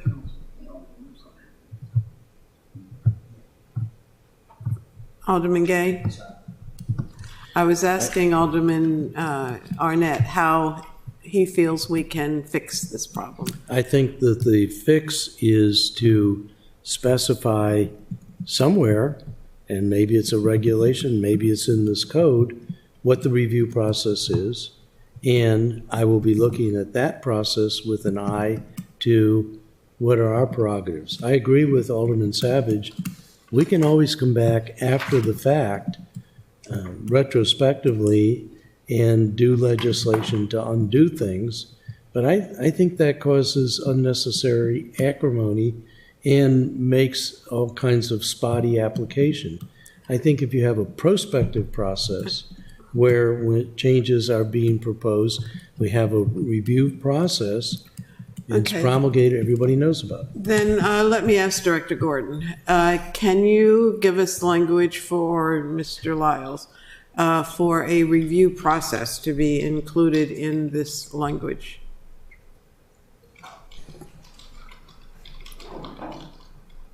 And I'm not saying right now, because we're not going to act on this.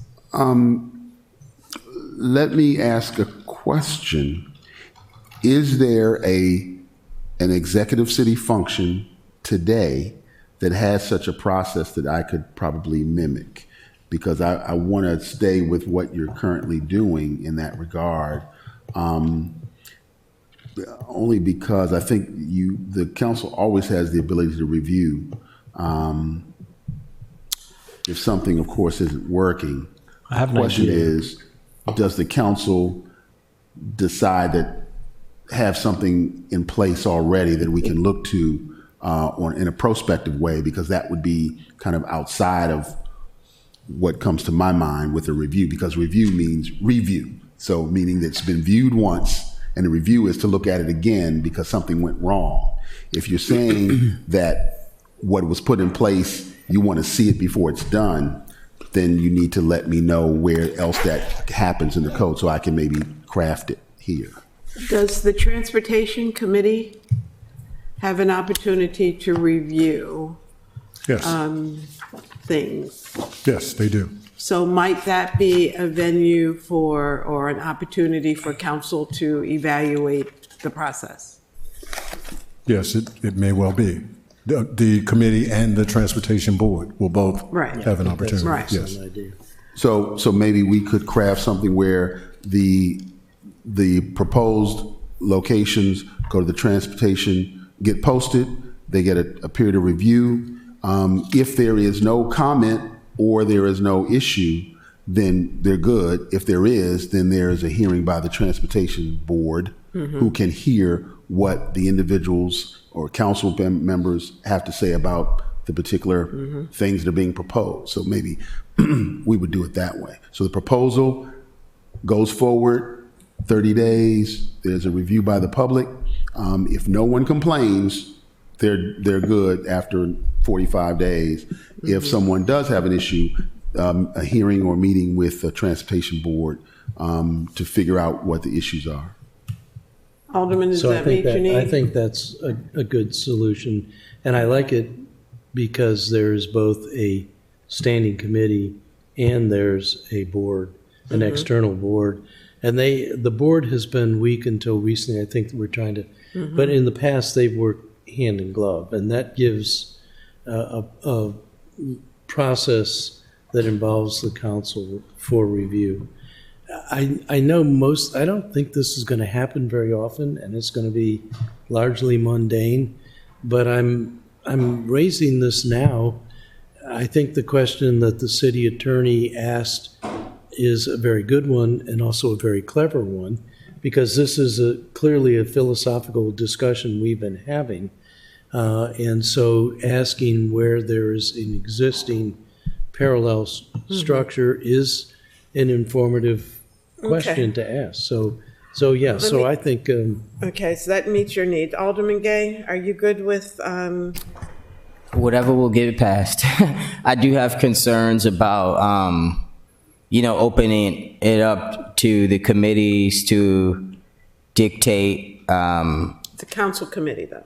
well, I'm sorry, the board. I'm sorry, the board. Yeah, I would trust the director, but I definitely understand the concern, so I'm fine with that. Okay. yeah, I think it would be rare and largely a Do you want routine to speak? matter that would be on the agenda for the Transportation Committee, which works very closely with the Transportation Department. Okay. So I think that is a very good solution. Okay, so are we ready to make a motion, or do we want to wait until we get some language that speaks to the process? Well, I guess it would be throwing it back to the city attorney. Is it assumed that these kinds of possible changes would automatically go before the Transportation Committee? It doesn't say that. What this says very directly is the Director of Public Works may designate upon all public streets designated loading zones. It doesn't say that that's something reviewed by the Transportation Committee. Well, and that's why we have to kind of figure out this regulatory process. It probably would be something that we would put into the code that reflects the regulation of this.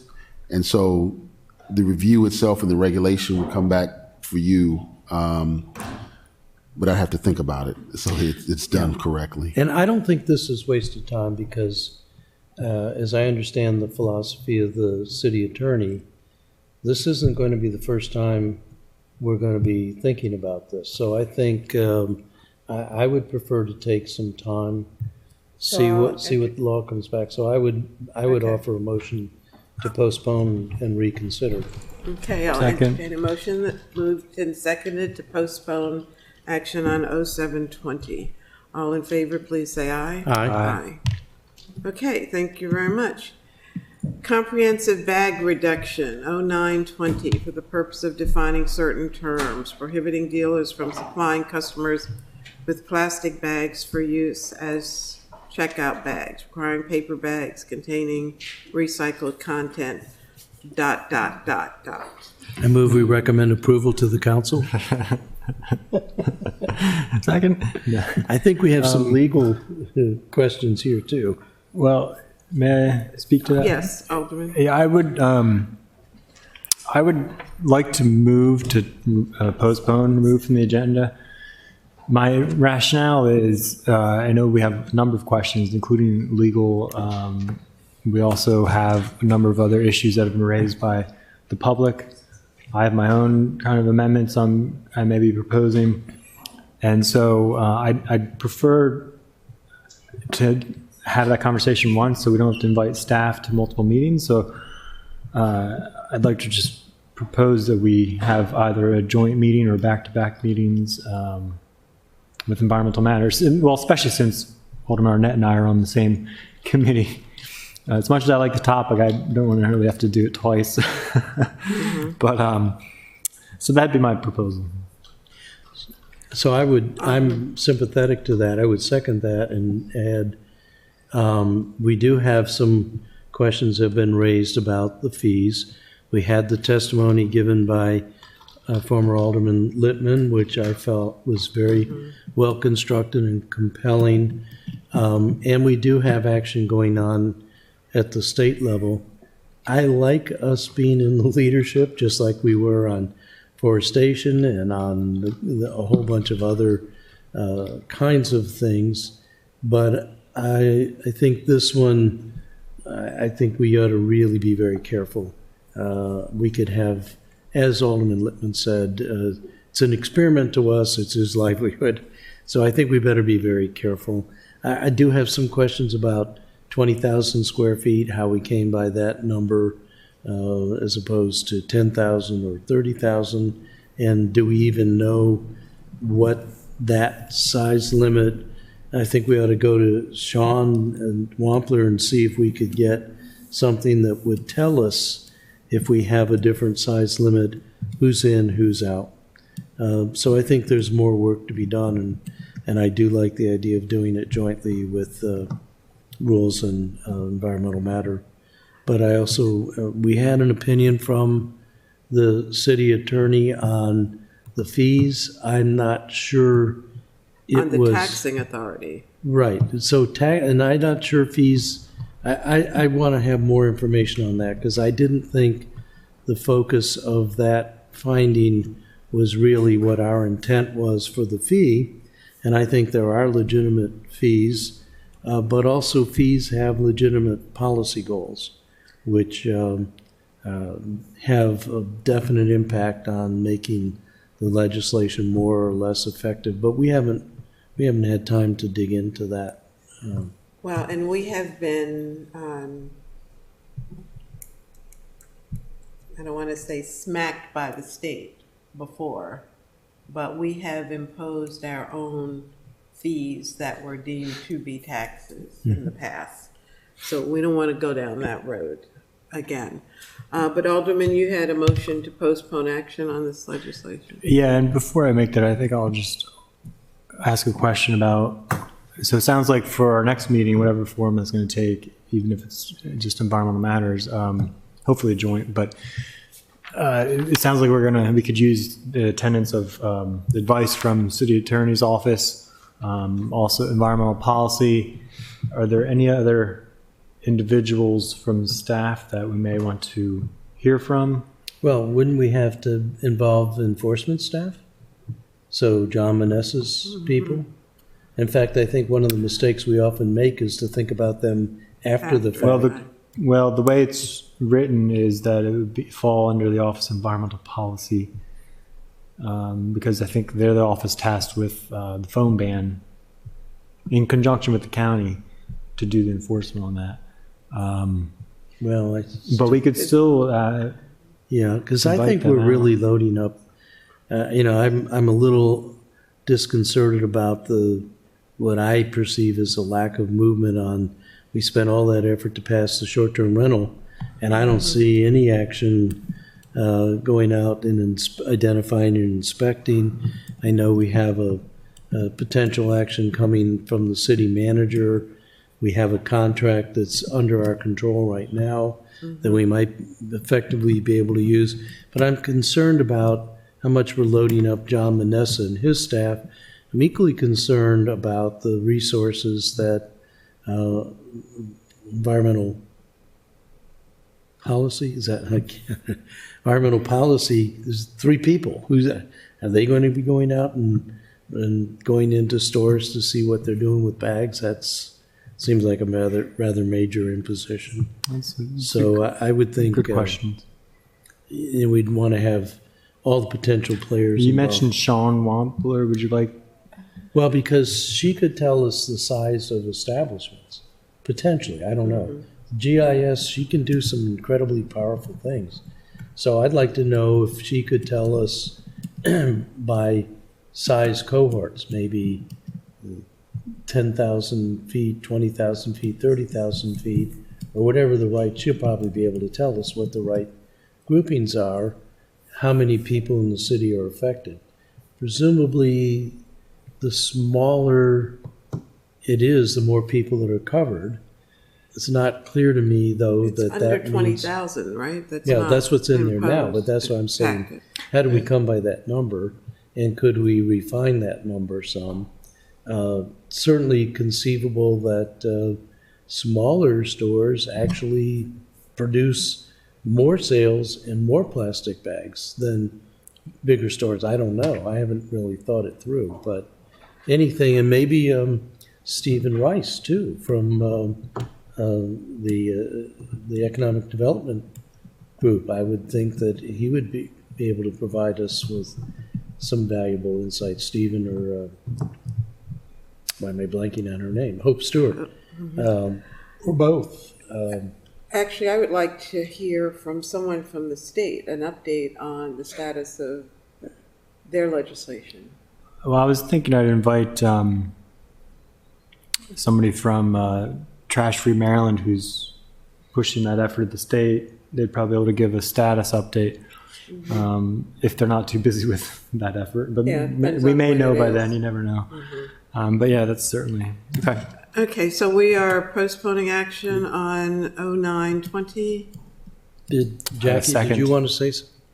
I can provide an update where it is right now, but next month it probably will be done. Well, next Maybe we ought to week get we'll- that update. Yeah, next we'll probably be rescheduling for next week or the week after. But Yeah. Yeah. I don't think, They may have decided something before that. yeah, I think we can wait until Can we we get a talk final. to, could you come forward? Because what are the chances that they're going to preclude our authority even to do bag legislation at the state level? I'm sorry, can you repeat that? What are the chances that the state is going to pass legislation that takes away our powers to do this? There's a good chance. So what's being discussed right now is the most recent version as of last Friday, and which may be voted on today. I was just checking to see, and I haven't seen anything yet, is that they took away the price floor, the minimum that a retailer could charge for a paper bag. And therefore, the work group that was supposed to study the impact on low-income communities was removed as well. That only makes sense. If a jurisdiction such as Montgomery County, which has a 5-cent fee, already has taxing authority, they would not have to apply they could continue with their fee. Right. However, a jurisdiction such as Annapolis that doesn't have it yet but would like to, would have to apply to the state for the authority to impose a fee. Right. And it's a ban on plastic bags. It allows plastic bags thicker than 4 mil, just as the Baltimore City's legislation does. And the Maryland retailers feel that without a consistent fee across all jurisdictions, it doesn't work for them and has too much of an impact on small retailers especially. They would rather have a fee attached to it so that the retailer can make up for the cost of having to charge for having a plastic bag, which is more expensive than providing a plastic bag to the retailer. If the bill is going to be considered as it now stands with no fee, the Maryland retailers will probably push for a ban on both plastic and paper. Well, that's what I want too, Yeah, I hadn't thought about that. but, Lynn, Ms. If Farrell? you want, I pulled up the status of the legislation. Okay, thank you. And so the the House bill has been passed There you go. favorable with amendments. And then it looks like on the floor, they special ordered it, but the Senate bill has not moved after the hearing at all. No, so the So- Senate will consider, they were waiting to see what the House bill version looked like. They want to discuss and vote on the same version, so that's why they haven't done anything with it yet. So is there a time, or is it in a committee, or is it out of committee, or? In the Senate. The Senate bill is out of committee. Yes, the Senate bill is out of committee. The committee voted, and then it went to the floor. Let's see, and it was adopted favorable with amendments, but then it was special ordered until March 11th, which is tomorrow. So, so I guess tomorrow they'll take the final action on the House bill in the House. Right, that's what I'm talking about right now. So that's exactly consistent with what I just said. So instead of hearing it today, it's being voted on tomorrow. It was going to be early this week. That's what I knew. Okay, Alderman Can I Savage? just make one request for the law office? And thank you for the update, both of you. In terms of the law office, I'm also I haven't had a chance to dive into your staff report. I had to take a quick read, but maybe you've addressed some of this, but I would like, hopefully for next week, some more clarification on the difference in your view in terms of between a fee and a tax, and how we might be able to structure this in a way to be considered a fee? But it sounds like the state, they're saying it's called a fee potentially, but they still may require to us to request that ability, even though I thought that we were allowed to impose fees. You are if the state gives you the authority, and the state has given the authority to the city of Annapolis to impose a fee, a surcharge, a fine, tax. It's all the same in certain areas. And if they, and in this particular situation, unless we've already been given the authority to impose a fee, a fine, a surcharge, or a tax, we cannot do it.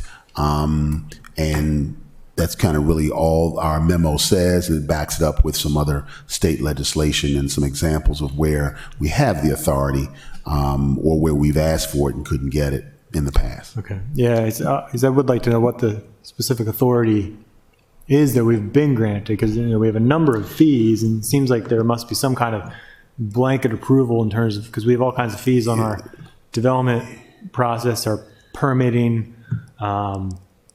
Yes, and we've been given authority. Well, let's take permitting. We've been giving zoning authority by the state.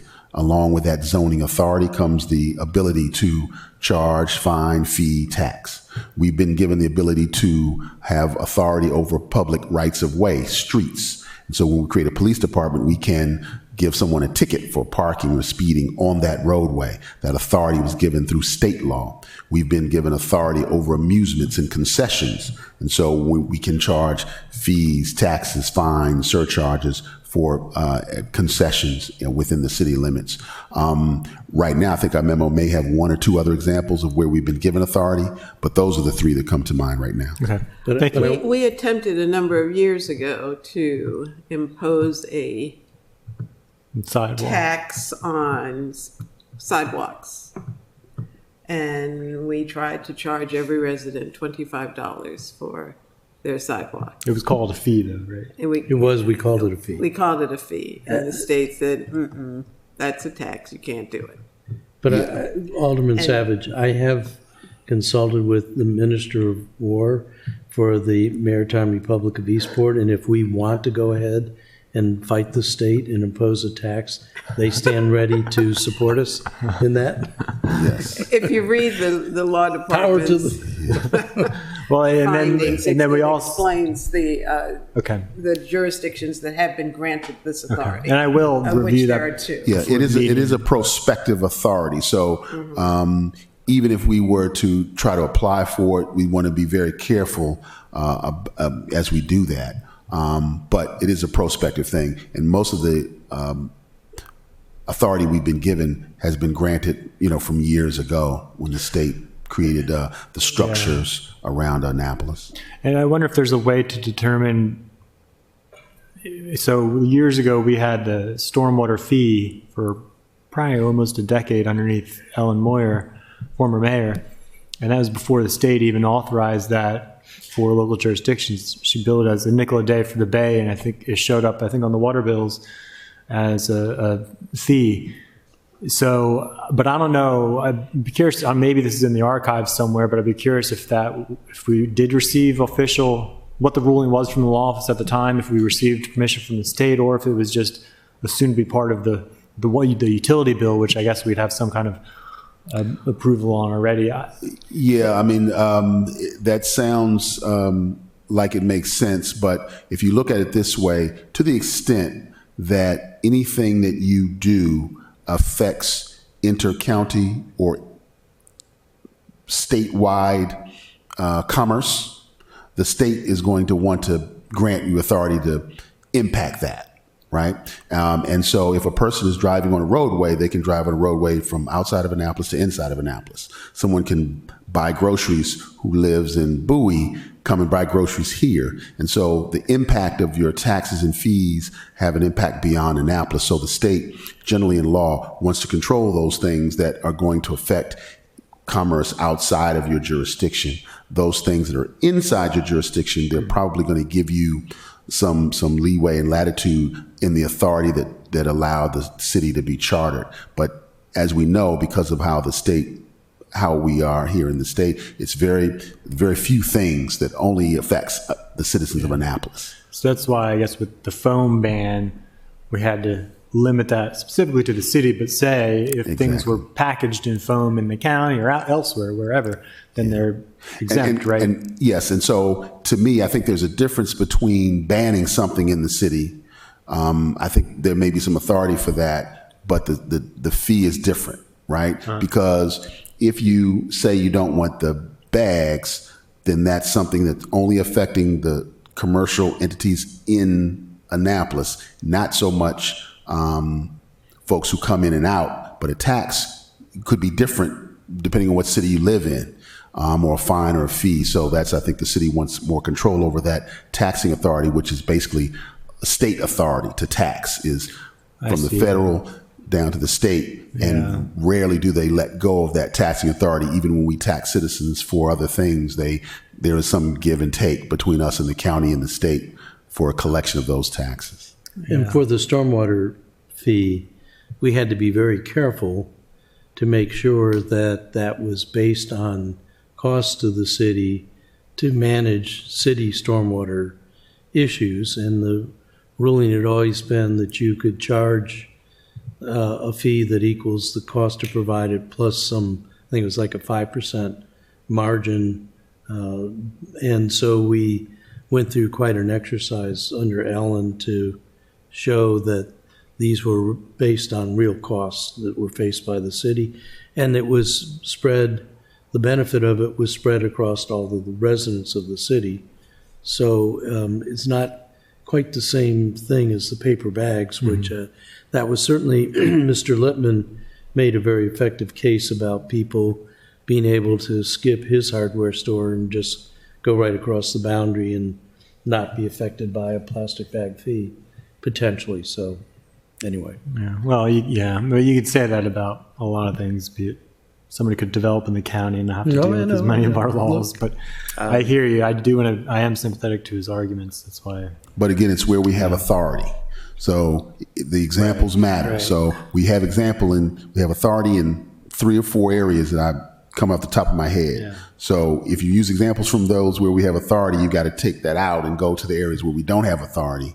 And this is one of those areas where we currently don't have the authority to tax, fine, surcharge, fee, or to levy a charge against the citizens, basically of the citizens of the state. So that's why we did, like, for fertilizer, it was outright banned. The type of fertilizer years ago, I think, or coal tar sealant, that kind of thing. Okay. Okay, so what is your pleasure? I think I seconded the motion, or To Ross postpone. seconded it. Oh, I made it. So I think you seconded it, right? To Yeah, postpone? to postpone. Were we Okay. postponing to a joint meeting of the Environmental Matters and Rules Committee? yeah, you or wanna were we chat about that more? postponing to some time when we're hearing more from what's going on at the state level?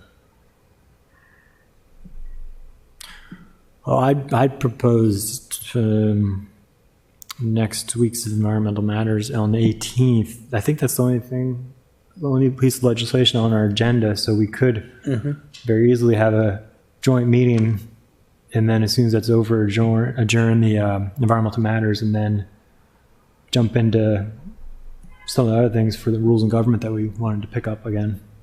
Okay, so I mean, Do you that's- think but- the state will have acted? it sounds like they're moving. Yes, the House will act tomorrow. We'll go to the Senate next. I think we'll have an answer for you by that day. And even if we don't, I think there are still some things we could talk about, other amendments, and some of the background. I'm getting these updates daily Okay. from Maryland LCV and Trash Free Maryland. They go up faster than you even see them on the legislative docket. Okay. Ms. Green, feasibility of doing a joint, and I know we can't do joint meetings, but We have. on the 18th, I think we have finance, physical therapy, joint meeting at 3 o'clock. Now you can't miss that. Probably want I to, know. but So it's planted on the 18th. Alderman, is that Yep. your schedule? Yes, it meets my Well, schedule. you're on the committee, aren't you? Yeah. So, okay. All right, so there's a motion to postpone action on 0920. All in favor, please say aye. Aye. Aye. Okay, comprehensive bag reduction fee, I assume you want to make a motion to postpone action? That's correct. I'll make a motion to postpone. Second? All in favor, please say aye. Aye. Okay, and that takes us to R 1720, the annual statement of performance standards. Now, I confess that I have not read as you have and outlined as you have.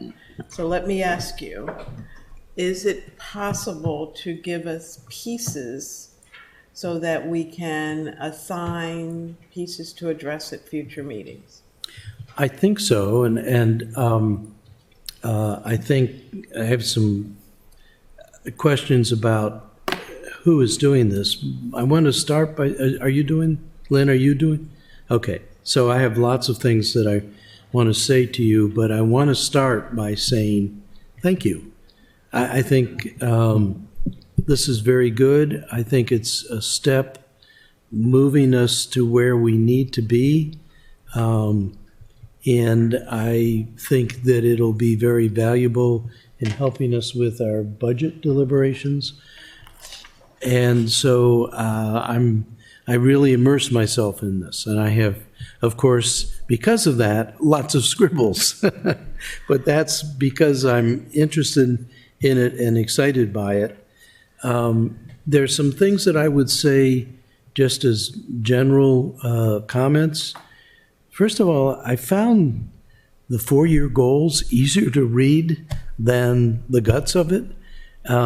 I also found that the four-year goals, most of them didn't say what specific goal they were referring to. In fact, most of them were blank. You're saying the 4-year goals? Yeah, so each one of these has a section. If we just take it for the Office of Environmental Policy, they have columns that are the goals.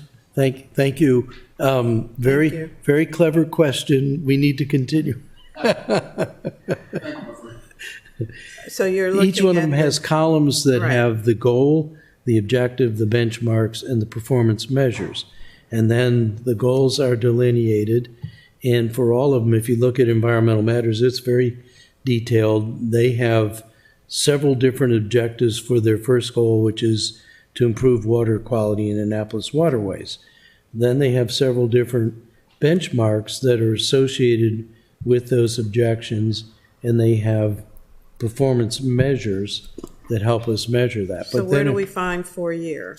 well, you go to the very end of that, which is about 5 pages deep, and it has the Okay. fiscal 20 to 22 dash to 2025 long-term goals. And you'll see on this one, Okay. there's goals 1 through 5, which are not named, and actually Environmental Matters has 6 goals, but you can't relate these four-year goals to any of the goals that are in the earlier section. So let me be clear, goal 1, 2, 3, 4, 5, are they supposed to be years? Because that's not No, what it those are says. supposed to relate to these are the 5 goals for the 4-year period. So Ross, just, Alderman Arnett. No, just it's so- Ross.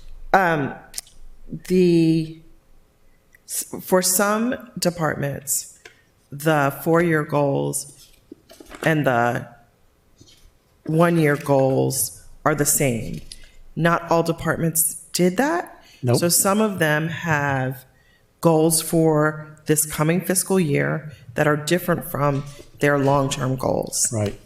And so that's why you will see that But if the goals in, for example, in environmental policy don't necessarily align with the long-term goals. So the immediate goals for this coming fiscal year are different from Right. those of the long-term, but there certainly are goals for I assume that, but well, it says, so FY 20 to 21 goals. And then you have the goals, and then you have a number of objectives that go along with that. right. I'm but happy to walk you through it and you know, just No, to meet with you to but- walk you through but- it if you would like, or, It would be more helpful. So if you go to the very next one, finance, okay. on the other hand, Alderman, we're not going to do this today. no, I know that. But I just want to make a couple of quick. Okay, but let me ask again, can we divide this? Since the first one is environmental policy, can we assign that for the next meeting? And since it's a joint meeting, it Actually, would be appropriate. I had a different proposal, but it's up to you and it's up to Lynn's acceptance. Again, because I think this is so important and it's. And I'm not being used making in the short budget, shrift of it, I'm looking at the I was going to hour right recommend now. that I have a sit-down with Lynn to go through my discussion wouldn't and accept see that. if we couldn't make a quick fix. Well, this. if there's a fix that you feel that needs to be made, you guys can go ahead, but Ms. Farrell's gonna walk us all through this. Yeah, no. So, Right. So, I mean, that would be my interest. so some quick fixes, I don't see how it can be broken up. I think we all Well, have by to look at all of department, them. absolutely, it can be. Well, I know, but you won't be able, part of this process is to give us a global understanding of what the city's doing and what each of the components are doing. I understand that. So, I mean, you can, Dividing it by department does not negate the ability to look at it globally. I have a question. I would like for us to take this and at the next meeting, deal with the very first department.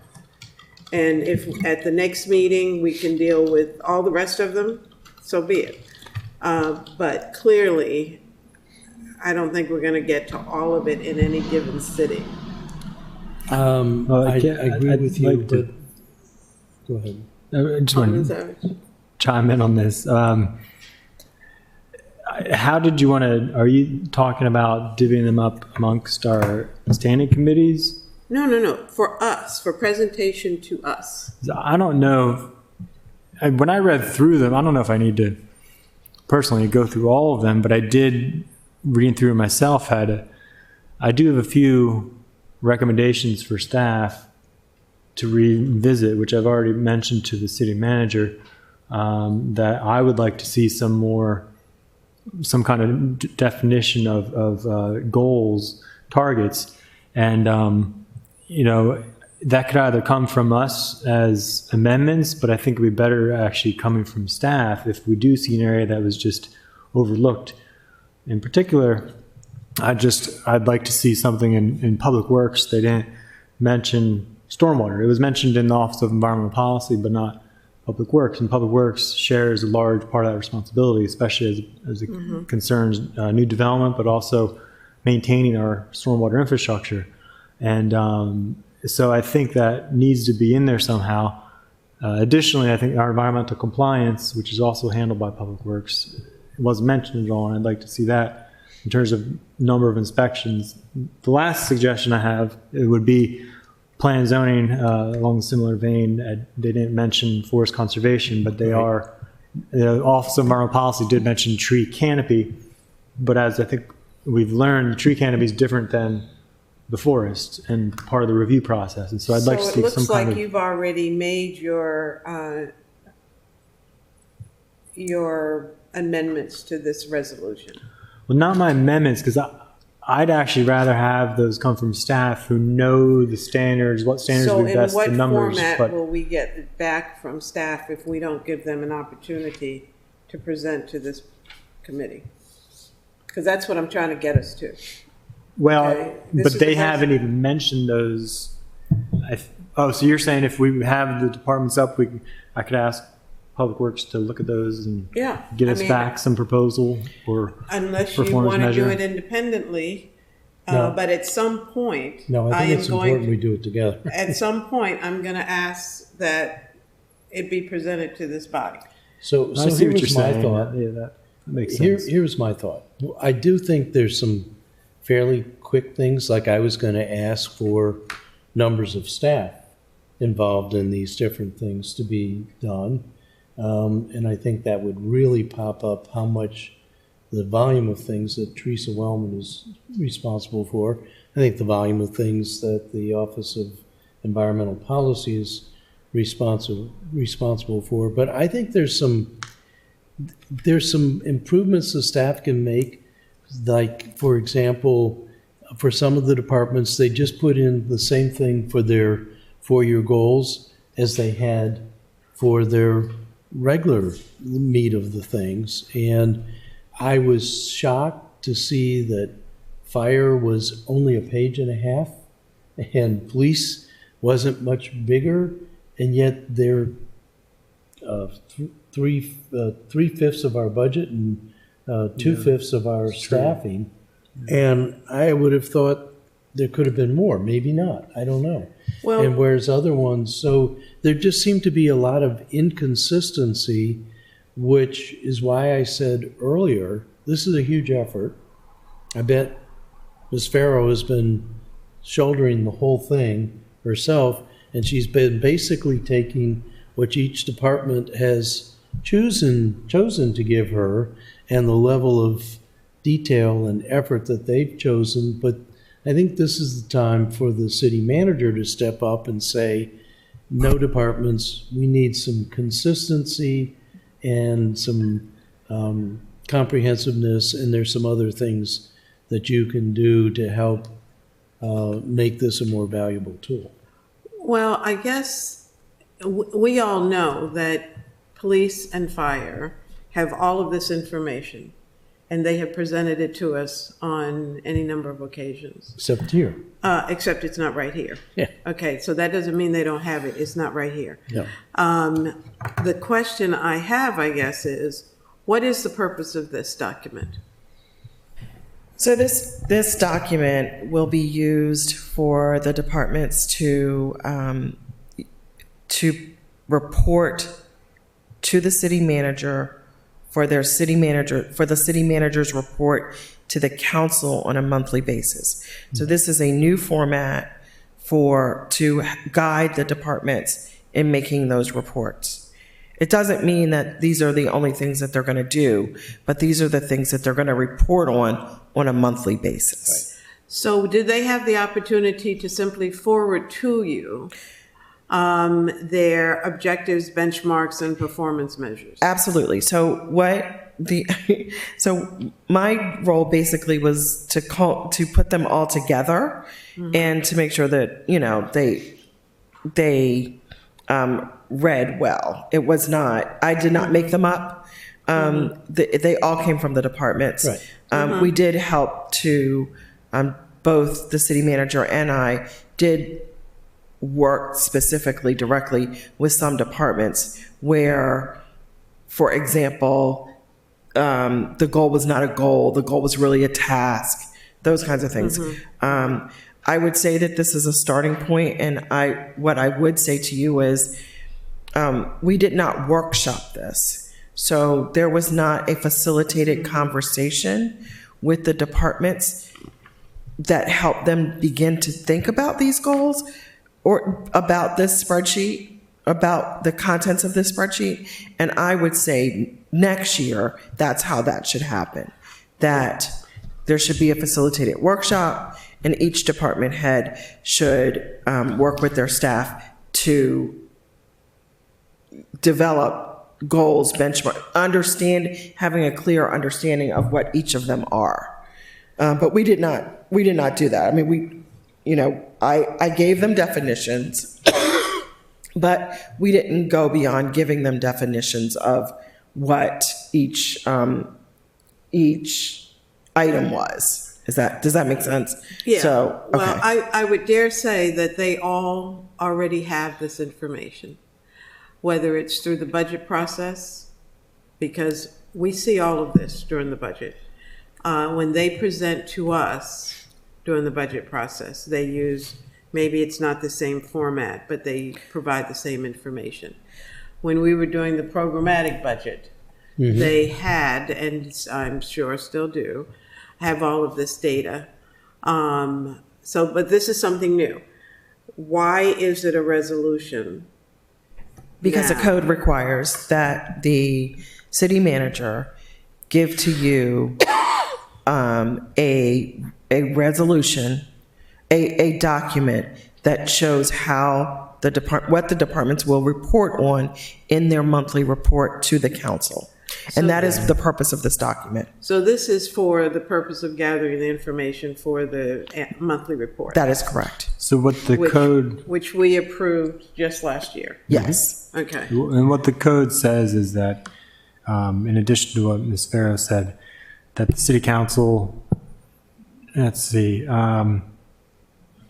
council shall conduct a public hearing in regard to each performance statement, and further provides the city council shall review and evaluate each statement, making revisions as are deemed advisable. So I do like the approach that you laid out, Madam Chair. Now that we've gotten into it more, when do you think would be a good time to do that? Well, I was suggesting that we start at the next meeting next week and take up environmental policy as our first one. Okay, yeah, we can do that, and then probably And then- adjourn the adjourn the meeting. Yeah, I mean, Environmental matters and jump right into rules and government. if we're not gonna take it in pieces to vote on it. We're gonna vote on it as a block, a resolution. But we're gonna hear it over numerous meetings, clearly, or maybe not that many, but at the next meeting, we can take up finance and whatever other, and some of them, it'll be very quick, and others, maybe not so much. Sure.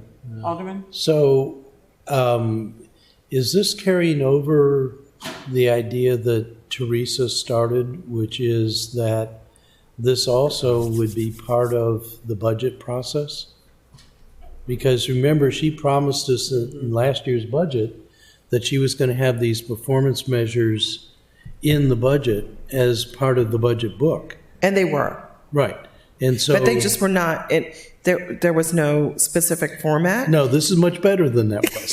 Yes. Right. And so all of the departments were giving Right. we're giving their responses in different ways. We're responding in different ways to different, and almost answering different questions. Right.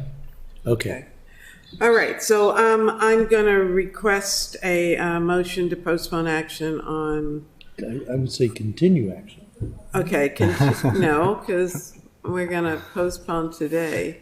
Okay. And pick up whatever. again on So the moved. 18th. Second. But this Okay. this is long overdue. I think it can be a very good thing. There's already a wealth of information here. Gives you a very good profile of city operations. I think the departments should really value giving that to us because we don't have a day-to-day understanding of how much they do, how hard they work, all of those things. I know you have Alderman, always I will been- totally disagree with that. I know you have always, but I think when you read this, you'll see even things that you will find that Okay. we didn't know about. Well, there's a motion to postpone action on R-1720. Second. It's been moved and seconded. All in favor, please say aye. Aye. Aye. Thank you very much, and I will entertain a motion to adjourn. Oh, I have one question for Ms. Okay. Guerra. Would you, regarding the bag reduction Takia? ordinance, I'm trying to remember the new procedure that David put in place, but would you be one of the individuals help to invite these appropriate department heads and representatives? I'm not sure, but I'll check with him. Okay. Okay. And I think that would be Takia. yes, no, it is between he and I, the two of us. Between the two of us, Okay. we are responsible. He's asked me to make sure that Okay. we are doing it. So, if you want to shoot me an email, just so I'm clear exactly on each department, or we can just write it down now before we leave. Each department that you would suggest we share it with. Yeah, it was law, environmental policy, code enforcement, GIS, economic development.